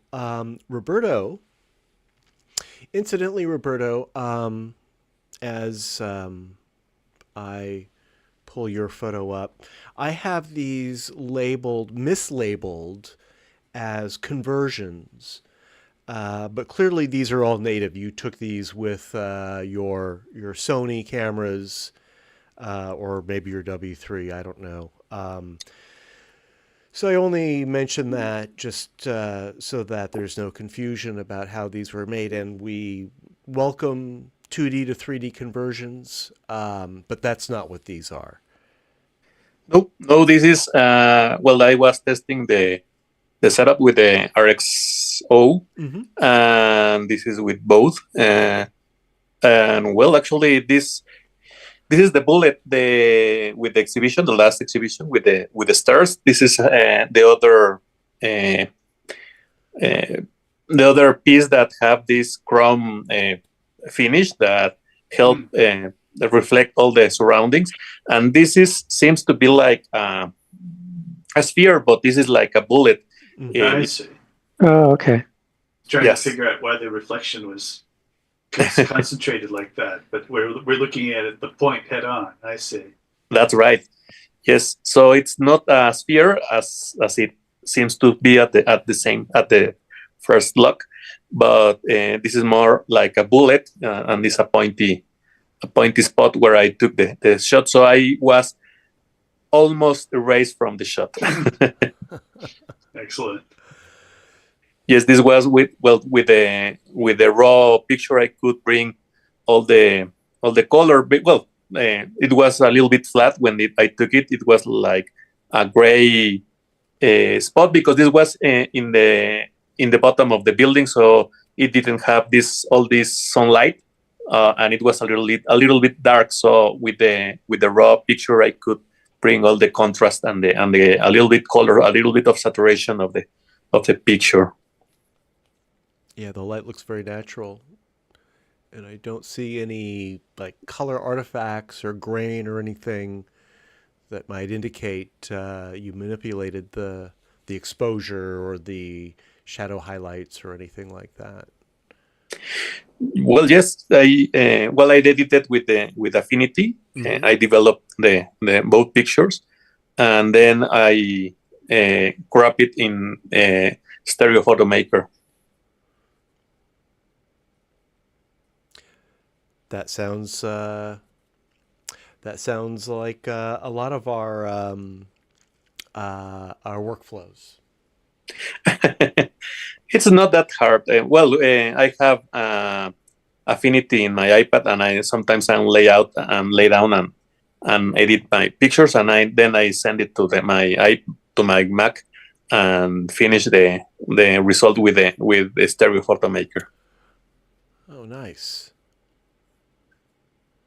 So you load your, so do you load your raw files into the tablet? Is that what you do, and then use Affinity on the tablet to view them Yep. and convert them to JPEGs, I presume, or some format for Stereo Photo Maker? Yes, that's right. I edit. Well, sometimes I do it in the laptop, but sometimes I believe this one I edited in my on my iPad, and then send the final JPEGs to my Mac, and then put it together with the Stereo Photo Maker, because there is no Stereo Photo Maker for iPad right now. Right. But there really isn't Stereo Photo Maker for Mac either. Are you using an emulator or something? No, there's a Stereo Photo Maker for Mac. Is this the version using the Wine Yeah. virtual machine? That's the word I'm looking for. Okay. No, I believe. Well, I downloaded the program, I believe, a couple of weeks ago, and it was native. So the only thing that I have to do is like, because it is not a company registered in Apple system. You have to do a little crack, a little something with the terminal that allows you to use the program, but it's native. Oh, how interesting. Okay. I had no idea. To look into this. Yeah. We'd be very interested, I'm sure, because, quite a few of us are, in this predicament where we're primarily Mac users, but Stereo Photo Maker is a application that we can't live without.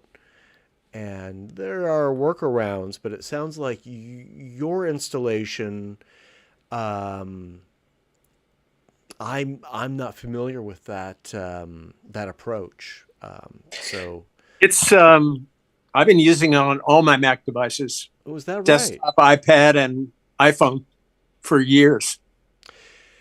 Is there a website or any documentation about this? Yeah, if you go to Stereo Photo Maker, I don't have the URL off the top of my head, but if you just All right, sure. Google that, you'll get to the Japanese website, and he has all the information and all the links. And I think the first thing up is the Mac version.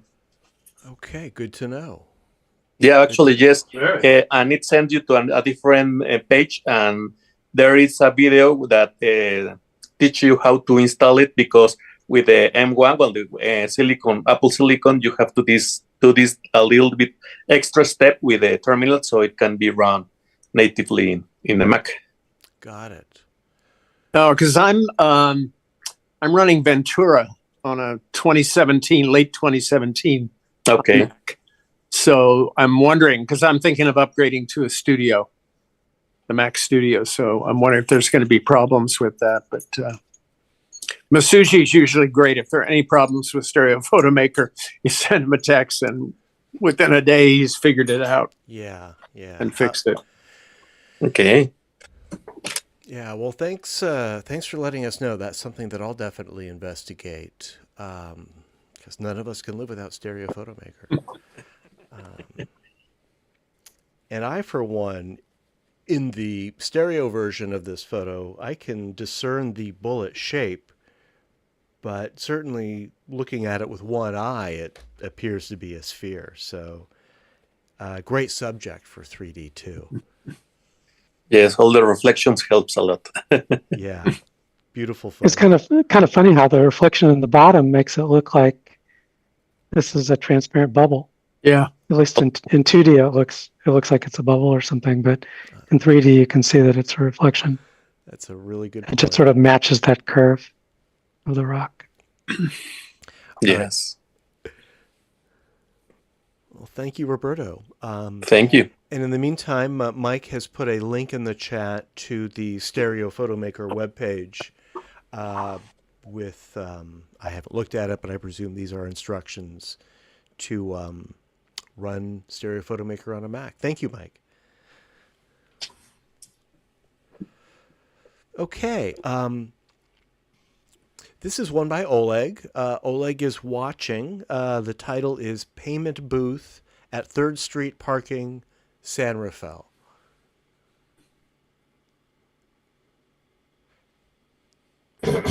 And this will be popping up on the stream in just a few moments.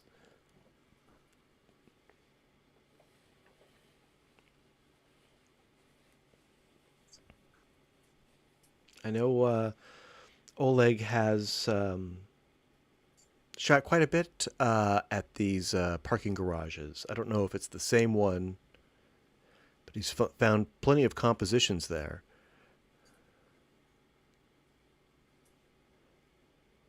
He's always playing with color, so something to do with red, blue, and yellow here. Yeah, that's definitely intentional. Got the mustard yellow details on opposite sides of the frame. Oh yeah, good eye. I'm getting a little lost in the chain link versus the vertical posts on the fence front of it. You know, there's not enough Oh yeah, horizontal weird. depth. Yeah, that's a good point. I see that on. I actually see that on all the versions, anaglyph and side by side. Yeah, I can force myself to see the chain link, but fence behind it is very distracting. It's a busy I want a detail. graffito on the wall of the building, so I know how far back it is.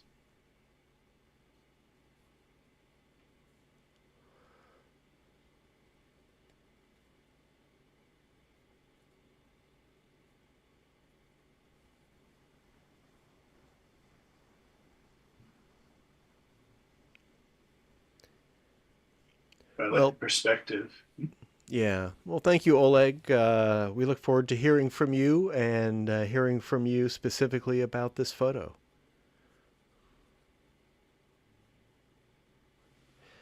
All right. Until then, let's take a look at one of mine. This one I shot on Saturday, and I photographed, this is the eastern span of the Bay Bridge, heading to Treasure Island.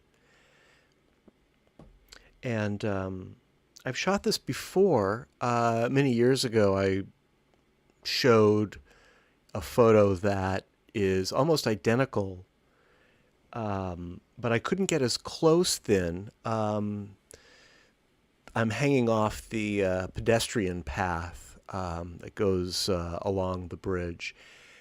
And when I first visited this many years ago, they were still building the bridge, and the pedestrian path was temporary, and you just couldn't lean over it like this. But I think this does capture the character of the bridge. I wish it had a little more depth. It was kind of tricky to judge because I'm so close to this cable. And I am shooting into the sun, so those clouds, especially on the left of the image, really got blown out. So I'll have to come back on a different day, a different time of day, and try this one again. But I'm interested in your thoughts. Now we're looking east here, is that right? We are looking west. We're looking towards the city. Oh, okay. So did you see the troll? I have not been able to find the troll. My The troll understanding. is about half a mile in front of you there. Oh, really? Have you seen it? Can you see it from the? I have, or at least I saw a troll. I knew about the troll somehow in my mind. I remember it as being something that somebody actually spent a lot of money on or something, and then installed. And then when they redid the New Bay Bridge, they reinstalled it. And I'd never seen it. And then I finally came across it, and it was very underwhelming because it's tiny. But it's if you follow that sight line just along the way along the left side here, and walk a fair distance, walk past the stanchion, and keep going a bit. And if you watch closely, you'll find it tucked underneath the like just 5 or 10 feet underneath the railing there. Well, I missed it. And for those who don't know, the Bay Bridge troll, it's not a real troll, not a real bridge troll. It's a metal sculpture of a troll. And it was installed when this section of the span was built, which was, what was it now, 15 years ago, something like that. I wasn't aware that you could even see the troll. I know it's under the bridge, but walking along the pedestrian path here, there are gaps where you can look down, into the bridge. I got a severe case of vertigo doing that myself. These were some anxious moments for me, but I'll have to look for that troll myself. I've seen photos of it. Do you remember how big you think it was? The photos that I saw didn't have much scale. They were like against the background of the sort of the featureless underside of the bridge. So I don't really have a sense of how big the troll is. And what I saw only looked like maybe 8 inches or something. I don't know if it was the real one, but I was very disappointed. Well, I hope it's still, at least I hope it's big enough to protect people passing over this bridge. So I'm looking at Wikipedia, and this opened in 2013, and the photos that I took of it, I think, date from 2014, but they were still dismantling the original span. And for those who aren't in the Bay Area, this is the bridge that leads from the East Bay to San Francisco, and it's actually 2 spans connected by an island, an artificial island. Well, Yerba Buena's a real island. Treasure Island. Treasure Island is the was the military base. And so that's why we're talking about this being built, 12 years ago now.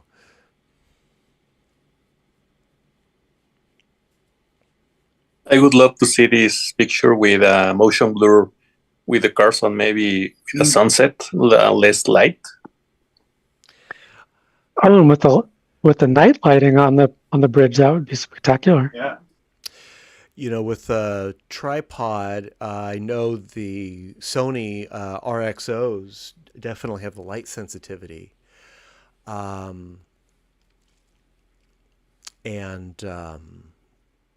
I do plan to return when the light is more flattering.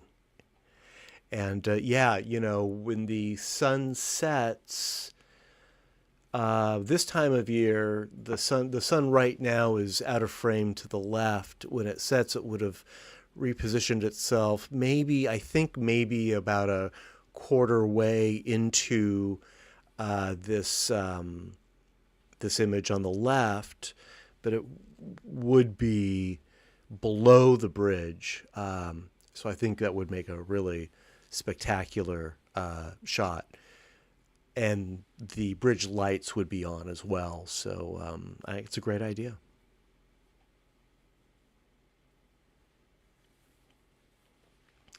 All right, thank you. Next, from Bob. The title is Gibbon on Wall.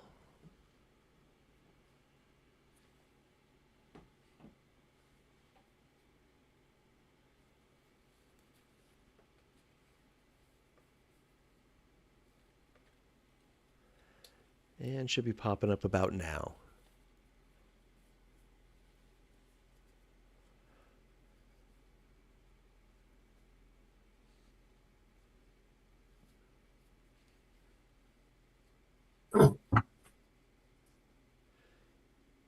Hey, Bob, is this working for you? Yep. Can you see it? Yeah, yeah. I can. This was in India, I presume? Yeah, yeah. Not a zoo. Not a zoo. This guy, pretty fierce. Kept our distance. It's actually a crop of a wider shot. I've got several of this guy. He held still long enough. This is a cha-cha. Oh, really? Yeah. Wow. Wow.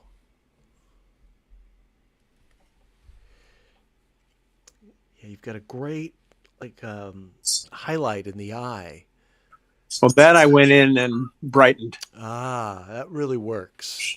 Yeah, I actually did cheat a bit. I went in and added a layer and dropped in a little spot of white on the place where the highlight was already there, but it just wasn't as pronounced as I wanted because he has such a great expression. Yeah, I think that makes a big difference. He is not amused. No. Well, I have one of him baring his teeth, which is pretty scary. So what's your cha-cha technique? I mean, you must just be like a fast draw or something. Yeah, this one, I usually take about 3, maybe 4 shots. But I don't know if I used the rapid fire feature Yeah, I was going to ask. first on the camera, but no, he held still for a second or two. Great detail on the hair and everything.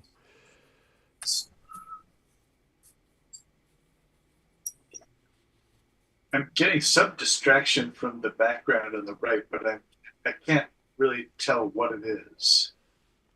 Yeah, I'm just previewing it on my iPad here. I haven't really seen this projected yet. It could be it was a pretty calm day, but there could be some movement in the foliage there. I suspect you towed in your shots a little bit. This one, I'm not sure. I usually don't, but this one I put through Stereo Photomaker, as I do most all of mine.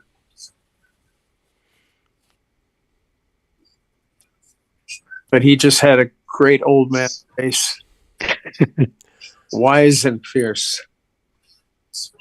He was waiting. We were eating lunch on the other side of this wall, so he was hoping to be included as someone's +1. But He's ready to grab something. yeah, she's got the arms to do it too. Well, it's incredible technique, Bob, to be able to capture a living creature like this with a single lens camera in stereo. And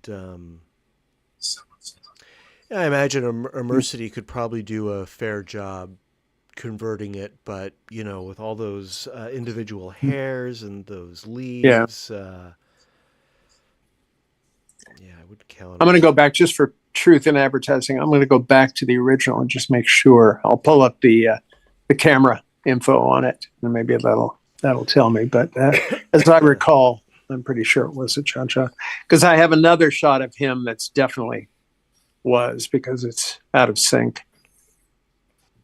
Joe says, so nice, so clear, great depth. Like it, yes. Thank you, Joe. Love it. All right, thanks, Bob. Sure. So as usual, we're running a little bit over. The meeting is scheduled to end at 9, and we have 5 more photos to go through, and I don't want to rush them. So we'll keep going. We'll probably wind up about 9:30 or so. I think I should probably just go ahead and schedule these for 7 to 9:30 because we typically run a little bit late. So I hope you can stay with us for another 20 minutes, 25 minutes or so that we can enjoy this final set. And for those who are new to our meetings, after the slideshow, we're going to take a quick vote on a straw poll, select our favorites. So be sure to stick around for that. The more participants, the better the results. So with that said, let's move on to one by Melinda. Spiral Aloe is the title. Yeah, so this was an image I've been wanting to get for years. I knew about this particular plant. I'd seen it on Reddit, so it's a little bit internet famous. I mean, it's not particularly unusual. There's lots of them around the world, but it's always a crowd pleaser, and some of them get to be pretty well known. It takes a long time for them to get this big. And this one I knew was in the Haight, but I didn't know exactly where it was. And just recently I was just trying to think of new places to go. And I thought, oh, you know what? Maybe I can go down to the Haight. Maybe I can get some pictures there, and my goal can be to maybe find this plant. And so I went to the Haight and I walked pretty much the entire length of Haight Street, where all the shops and parks and things are. And I didn't see it. I watched on either side pretty closely. And then on my way back to the car, I decided to go one block down to Page, on the off chance that it wasn't on Haight Street exactly, but in the Haight district. And just about by the time I was about back to my car, I suddenly stumbled upon it. And so it's on Page and about Masonic, I think. And yeah, it's there's a little succulent garden in the front yard of this house, and this big beautiful specimen with a card saying it's of some sort of notoriety, and I took a bunch of pictures, but and even though it's sort of a natural distance for the hydrogen one, I took these as cha-chas, trying to get a much closer macro view. So these are probably, I don't know, 3 or 4 millimeters stereo base. How large is the plant? It's about 2 feet across. Just gorgeous. Maybe more. Isn't it beautiful? It's never seen a spiral aloe before. It's so striking, and it's beautiful from every angle. But I was just really sort of mesmerized by the center of the spiral, so I thought I'd get one straight on. And then when I was composing the shot in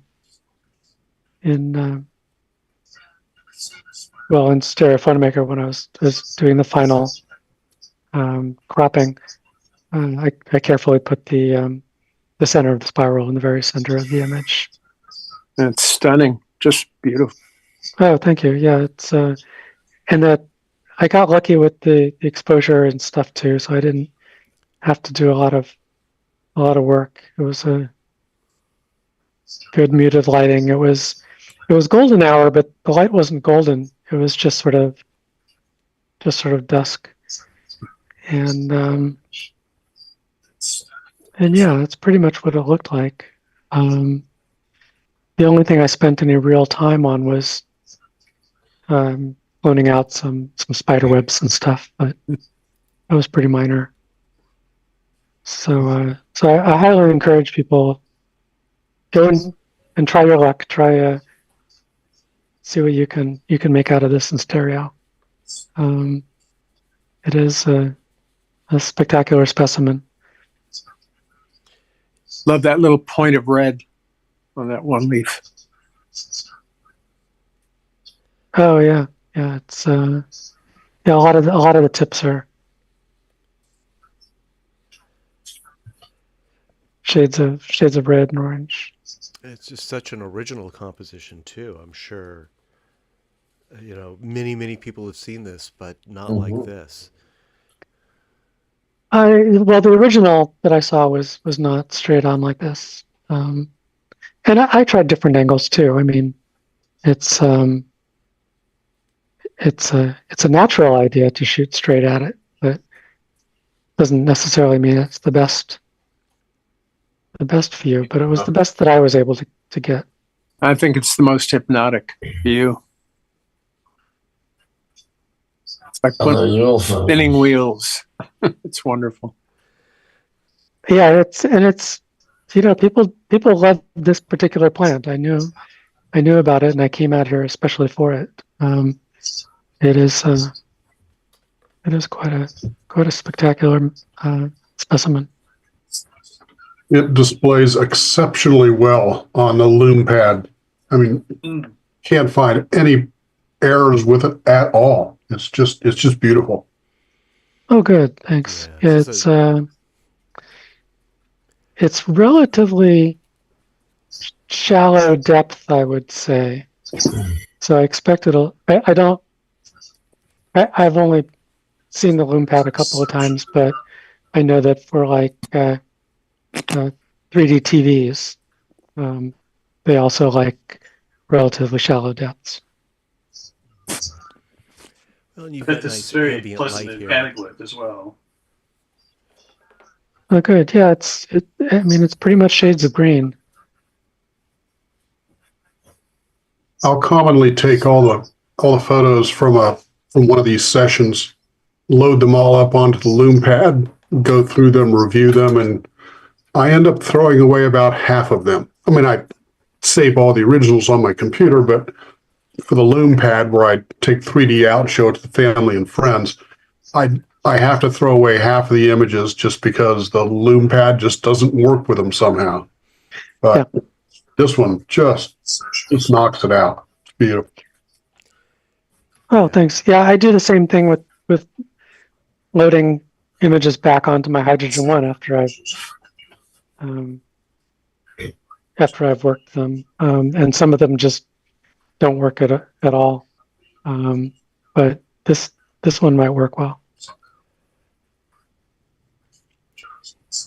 Yeah, it's a nice low contrast image, so I can see how it works. It's really ideal for the Lume Pad, and as Tor said, yeah, it works great as an anaglyph too. You don't really lose any color because the dominant color is the greens and the yellows. Well, I guess I lose those red tips, but yeah, you can't have everything in anaglyph. Yeah, amazing. I'm curious what this would look like in pseudo. I mean, you can just hit the X button and Stereo Photo Maker. Yeah, it looks like something under Fantasia. It's pseudo. Confusing to me. It looks like a starfish at the center with trails coming behind it. It's interesting. Yeah, I don't like it myself, but see for yourself. So I temporarily swapped the swap the pair so that we're seeing it pseudo right now. Might take a few moments to catch up, and I'll swap it back before I forget, which I've done in the past. But it's an interesting effect. Mm-hmm. It's I think the depth is certainly better with the original. Yeah. All right, let me switch that back so that we can see it as intended. Yeah, amazing. Great subject, Melinda. Perfect framing, in my opinion. Well, thank you. There it goes. All right, thank you, Melinda. From Joe, we have Flower 3. Again, these are out of order, but that is the title.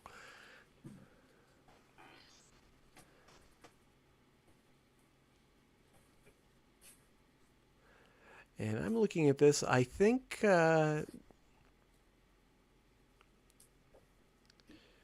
I'm guessing that these are all using natural illumination. That certainly seems to be what I'm seeing here, but I could be wrong. Feels like sunlight to me, yeah. Yeah. And this one is really nicely placed in the window. You've got part of it in front of the window, those 3 or 4 petals on the smaller flower in front blossom, and then the larger blossom behind it is behind. I feel like the composition is leading me to the right. I want to see more space on the right side of the frame. Maybe crop it on the left a little bit, or add space to the right. Or I think add space on the right. Joe says, I'm following the branch, I'm following the pistils, and they're pointing right out of the, pointing out to the right. Oh, I see what you mean. They're sort of directing your eye out of the frame, outside of the frame. Joe says that it's natural light in the afternoon, and it's backlit. Yeah, all of these flowers have had really nice use of backlight.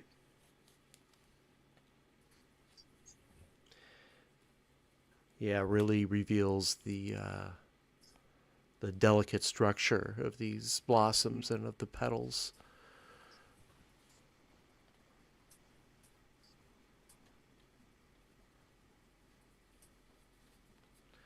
All right, thank you, Joe. Roberto, thanks for staying with us and staying awake. Thank you. we have one more by you this evening, and the title is Inside the Tesseract. Yes, well, this is the same setup that in my previous photo, but this is looking upside down. Well, yeah, looking up in this area, and the glass on the floor was a mirror, so you can get like this infinite sea of the reflection of the lights. So it was like a really interesting shot. Actually, when I took it, it was like, oh, okay, it was a fast photo. But in the end, when I was editing all the pictures, this one turned out really interesting. And well, I edited because this was also a challenge about the light. It was a really dark picture. It was a noisy. When I edited it had a lot of noise and not a lot of saturation, so I have to edit a lot of it in Affinity, and then mix them in the stereo photo maker.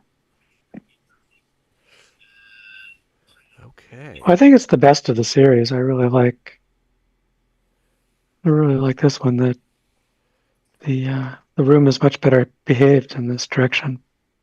Yes, because you have this. In the other, you have the restriction of the width of the room, and here you are looking up, and maybe this effect of the I don't know, the perspective. It's like the diffusion is like more accented. The accent of the perspective, I believe it works.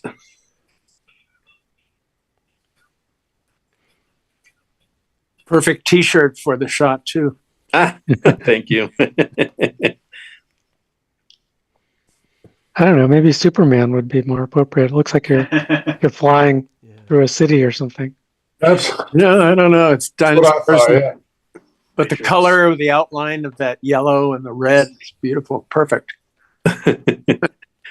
Unfortunately, the exhibition it ended this weekend, so last weekend, so I cannot retake this picture, but well.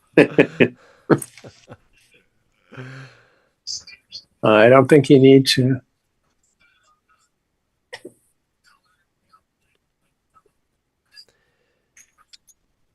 Thanks. Great depth too. You're very much through the window here.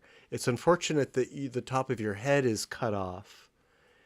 Yes, actually, as I told you, this picture was like I look up, took the picture, and then I took a couple of, well, 2 or 3 more pictures. But I was laying down, like I was laying on the floor, and those I didn't like them. But when I was editing this was the one that I really enjoyed. But I took it like, oh, I forgot to. I cut my own head. You could probably paint in the top of your hat, have it escaping the frame. Yes, maybe with AI I can add my head. It's amazing what it'll do. You should definitely try it because it's perfect. It's coming through the window anyway, and I think it'll be great. Yeah, I will try it. And then just fixing those rounded corners, either make them all round, then you got a perfect shot there. Yes. I have to figure it out with a photomaker. I'm still learning how to use it. Yeah, some of those settings can be hard to find, kind of buried, but there's plenty of help out there. All right, thank you, Roberto. Thank you. From Oleg, this is Springtime Colors at Path to D. Rosa's Gallery.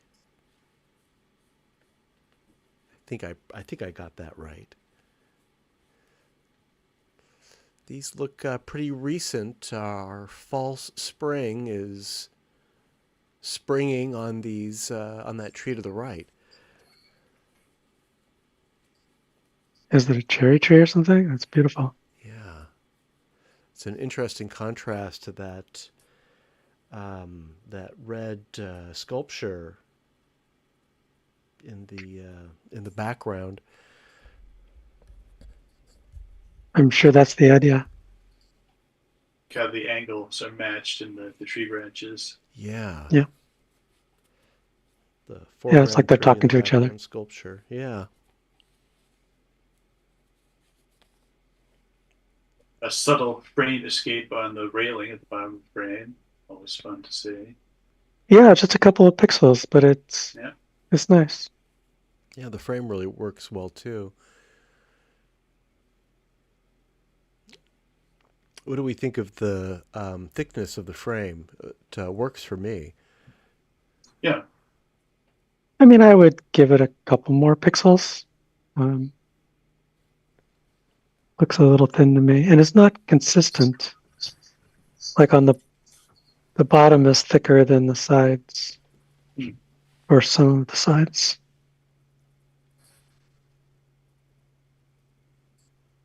But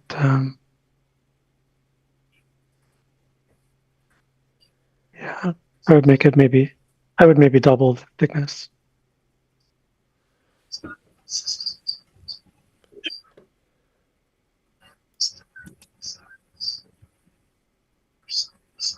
But I'm liking the all 4 of all these submissions have this shared palette, this pale green and pale blue. I'm liking it. Yeah, this one is definitely is perfect in that regard.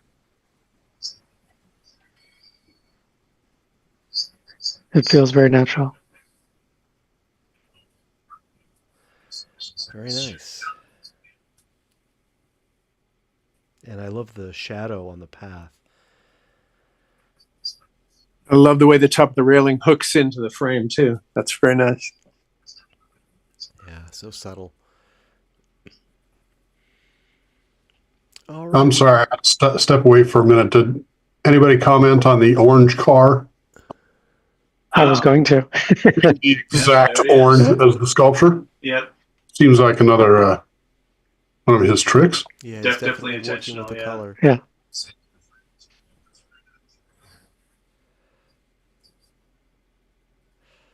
All right, well, thank you, Oleg. We have one more photo from tonight's slideshow. Edits by me. This is the Richmond San Rafael Bridge. The title is Richmond Bridge Cyclists. And I really wasn't interested in taking shots like these. I was interested in taking more abstract shots of those girders and all the steel work. But as I was walking there, I passed this scene and really got lucky. The bridge is painted this silver aluminum, and it worked really well as kind of a reflector for these cyclists coming through. You can see the direction of the shadows that I think is the best part of this photo. And it's a little wide. I had my camera set to shoot something else, but because there's so much empty space in this photo, I think it works. It's not too uncomfortable for me, at least, to view. And I'm curious about your experience with it. Well, it's not empty at all. I mean, every part of the image has something interesting. Yeah, The so sun in the something to look perfect at. place for those shadows. Yeah, no, it's great. Love the shadows. And I appreciate that the cyclists are riding along the line of the shadows of the divider, so it kind of looks like they're riding on a surface in the shadow. Yeah, yeah. So I took this with my Sonys, my RXOs, and I do want to comment on how good I think the synchronization is. I have my Sonys connected directly to each other with a cable, whatever Sony calls that cable, the multi-terminal cable, something like that. And I don't always get synchronization this good with those cameras, but this time I got lucky. These cyclists were just racing by, and I've shot bike races before, and the sync is pretty close, but there are some subtle errors that I just don't see here. So they're great cameras. You should try the setup with the intervalometer because the trigger sends both triggers to both cameras. Maybe it could work. I know the cable that you are using, the one that you press one camera and the other shots. Precisely, yes. But with the one I am using is like the intervalometers trigger both cameras at the same time. So maybe the focus, sometimes I miss it because both cameras are focusing in a different time, and maybe one picture is focused and the other is not. So I have this issue with that, but in general it works. Yeah, I'm very curious to try that, and it looks a lot more convenient having that shutter release separate from the cameras, so that you're not forced to hold the cameras with both hands. because they're just too heavy to shoot with one hand, of course. So I need one hand to hold the camera and the other hand to fire the shutter. That's something I'll definitely try. Sure. All right. Well, thank you, everyone. That concludes our slideshow, but we're not quite done yet. It is 9:30, so I'm going to ask you to stay a little bit longer. What we're going to do now is vote in our slideshow poll. As I always say, this isn't a competition. This isn't about winners or losers, but we are curious about which photos got the most attention. So there are a couple ways to participate in the poll if you can. On your computer, there's a link there. You can also use your smartphone or tablet, and the QR code might be easier for that. I'm going to run through the slideshow very quickly, just spend 2 or 3 seconds on each photo. I will say the name of the maker and the title, and we'll see this slide again at the end. If you've missed the QR code or the URL, you can get it again. And then we'll spend just a minute or two making our selections, and I'll show the results. So let me go through these real quick just to refresh our memories about what we saw. And again, if you're following along on YouTube or Twitch, there'll be a delay of 15 or 20 seconds or so. We're starting off with Melinda's A Mighty Bush. This is Spirit Rock by Jay. Flower by Joe.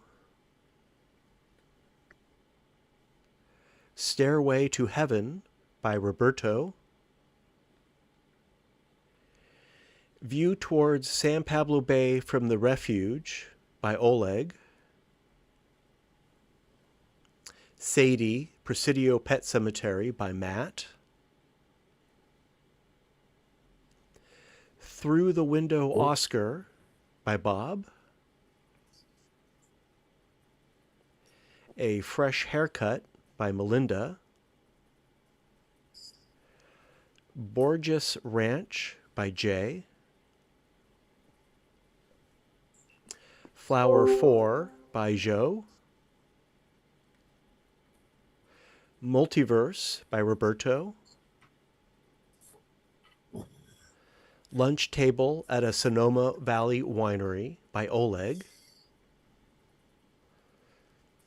Golden Gate Bridge Parabola by Matt. Family Portrait India by Bob. COVID Valentines by Melinda.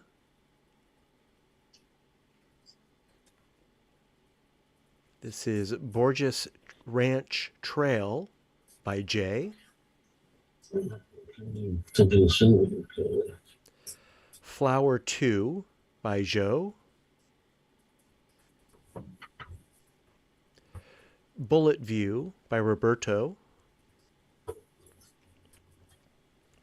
Payment Booth at 3rd Street Parking, San Rafael by Oleg.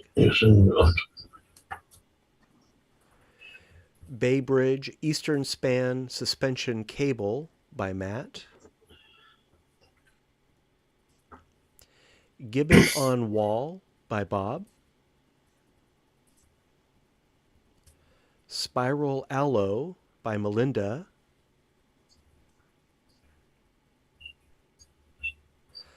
Flower 3 by Joe. Inside the Tesseract by Roberto. Springtime Colors at Path to De Rosa's Gallery by Oleg. And Richmond Bridge Cyclists by Matt.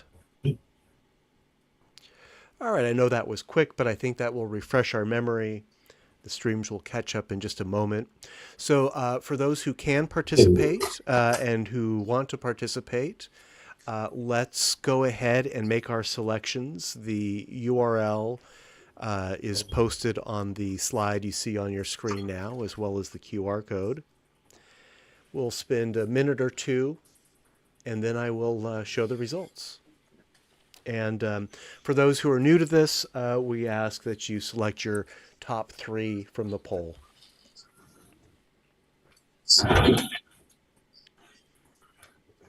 Tough choices this time. Yeah. Yeah, a lot of good stuff.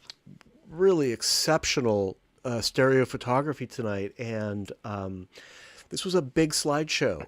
26 images. Yeah, that's substantial.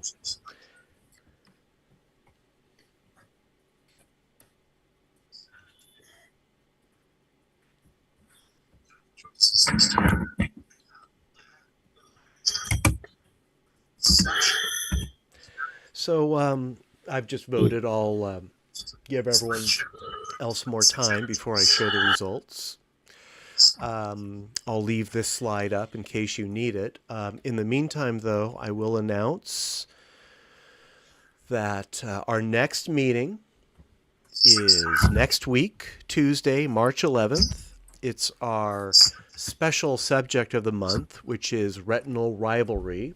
I think we all know what that is. I've described it as, I may as well read what I've written here. Take advantage of intentionally out-of-sync elements in a stereo photo for a creative result. I think that describes retinal rivalry. I've already received some submissions for next week's retinal rivalry slideshow, but you have until Monday the 10th to get those to me. And I look forward to seeing you there. I hope everyone can make it.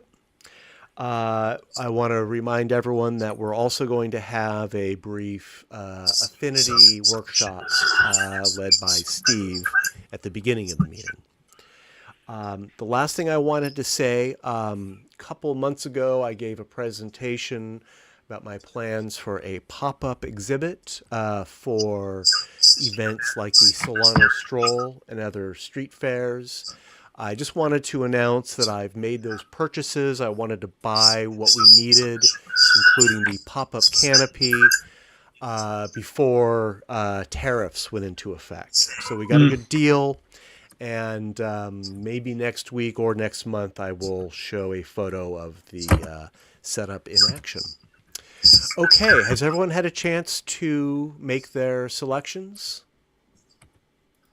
I think so. Let me show the results.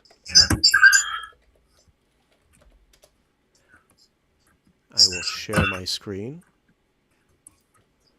once more.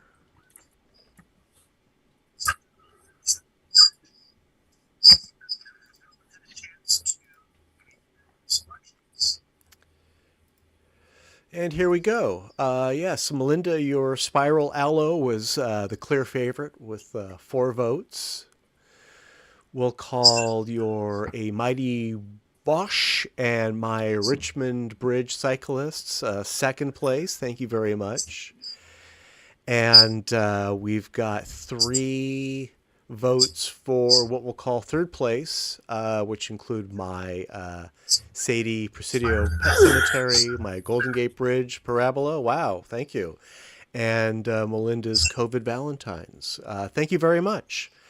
And yeah, all of these photos were worthy of sharing, worthy of exhibition, and I thank you for sharing them with us. That concludes our meeting for the evening. Roberto, thank you for joining us. I hope you can make it next week or next month, depending on your schedule. Yes, Love your photos. Can't wait to see more. Thank you. Thank one you more thing, if I may add. Absolutely, yes. Take it away. It's also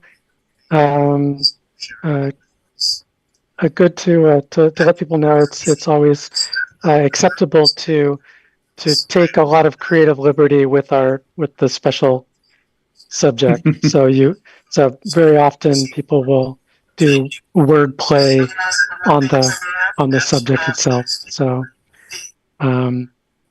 almost anything having to do with rivalry or retinas or vision, or you can get creative with it. It's always fun. Yes, thank you, Melinda. We don't really reject submissions. We don't kick them back. There's no criteria. Absolutely. We will share it and we will enjoy it. And yeah, be creative with the creative subject. All right. Does anyone else have anything they'd like to announce or share? I'd like to ask one question before we break. Sure. Here in the Midwest, we don't have bridges that are anywhere near as long as what you guys have out. Is going across a bridge like that an all-day affair? I mean, do you plan a picnic? Do you carry a backpack? Do you set aside most of the day for it?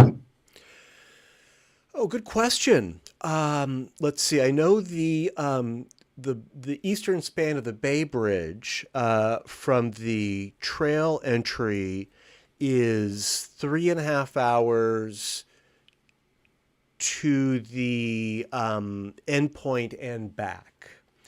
And that's if you're walking at a steady pace. That's about 9-10 miles. That makes sense, yeah. With the Bay Bridge, you can't walk all the way to San Francisco. There's a second span that does not have a pedestrian path. I spent all day on the bridge because I was photographing details. I have quite a few more photos to show. Let's see, the Richmond-San Rafael Bridge, I guess I spent about the same amount of time on it. I'm not sure exactly how long it is, but I think it's a little bit longer. And the Golden Gate Bridge, you can walk, I think, in an hour or less. It's, it's a pretty straight hike. Yeah. But for me, with all of these bridges, I did spend all day on them looking for subjects to photo. And particularly with the Golden Gate Bridge, it's just such a beautiful feat of engineering. There's just a lot to explore and enjoy. The Richmond Bridge was absolutely terrifying. I've never walked across that bridge before. The pedestrian path was sort of set up on a whim, and it's not going to last. It's kind of a rickety old bridge, and I had trouble sleeping that night after that. But I got some great photos, which you'll be seeing. So yeah, Mike, next time you're in town visiting San Francisco, you don't have to walk all of the bridges, but the Golden Gate Bridge is definitely one that you want to visit up close and personal, and they make it easy. Maybe it could be easier with a bicycle. Yes, for all three bridges, with the wind, that can be very dangerous. And then you go around those stanchions and there's a wind shadow, and then you come out the other side, and then the wind blast hits you again. And I mean, it could throw you into traffic. It's so you want to. You're probably best hiking it. You probably want to bring sunscreen and a hat that you can tie down very securely, and clothing for both hot and cold. Definitely. I tell all visitors to the Bay Area that the layered look is not a look. No, it's survival, and you're really in the elements when you're up on any of these bridges. Yeah, and the Golden Gate Bridge does have a lot of bicycle and pedestrian traffic. The Bay Bridge and the Richmond Bridge, not so much. And those have fewer obstacles as the Golden Gate Bridge does. I think the Golden Gate Bridge is best experienced on foot. Yeah, take it at your own time. I have to drop off. Well, thank you, Tor, for joining us. I'm actually going to wrap up the meeting now. I have to drop off too. I've got an early meeting in the morning. So thank you, everyone, for joining us and for staying to the very end. We're only 45 minutes late tonight. And I hope to see everyone next week. Thank you so much. Good night, everybody. Good night. Thanks all.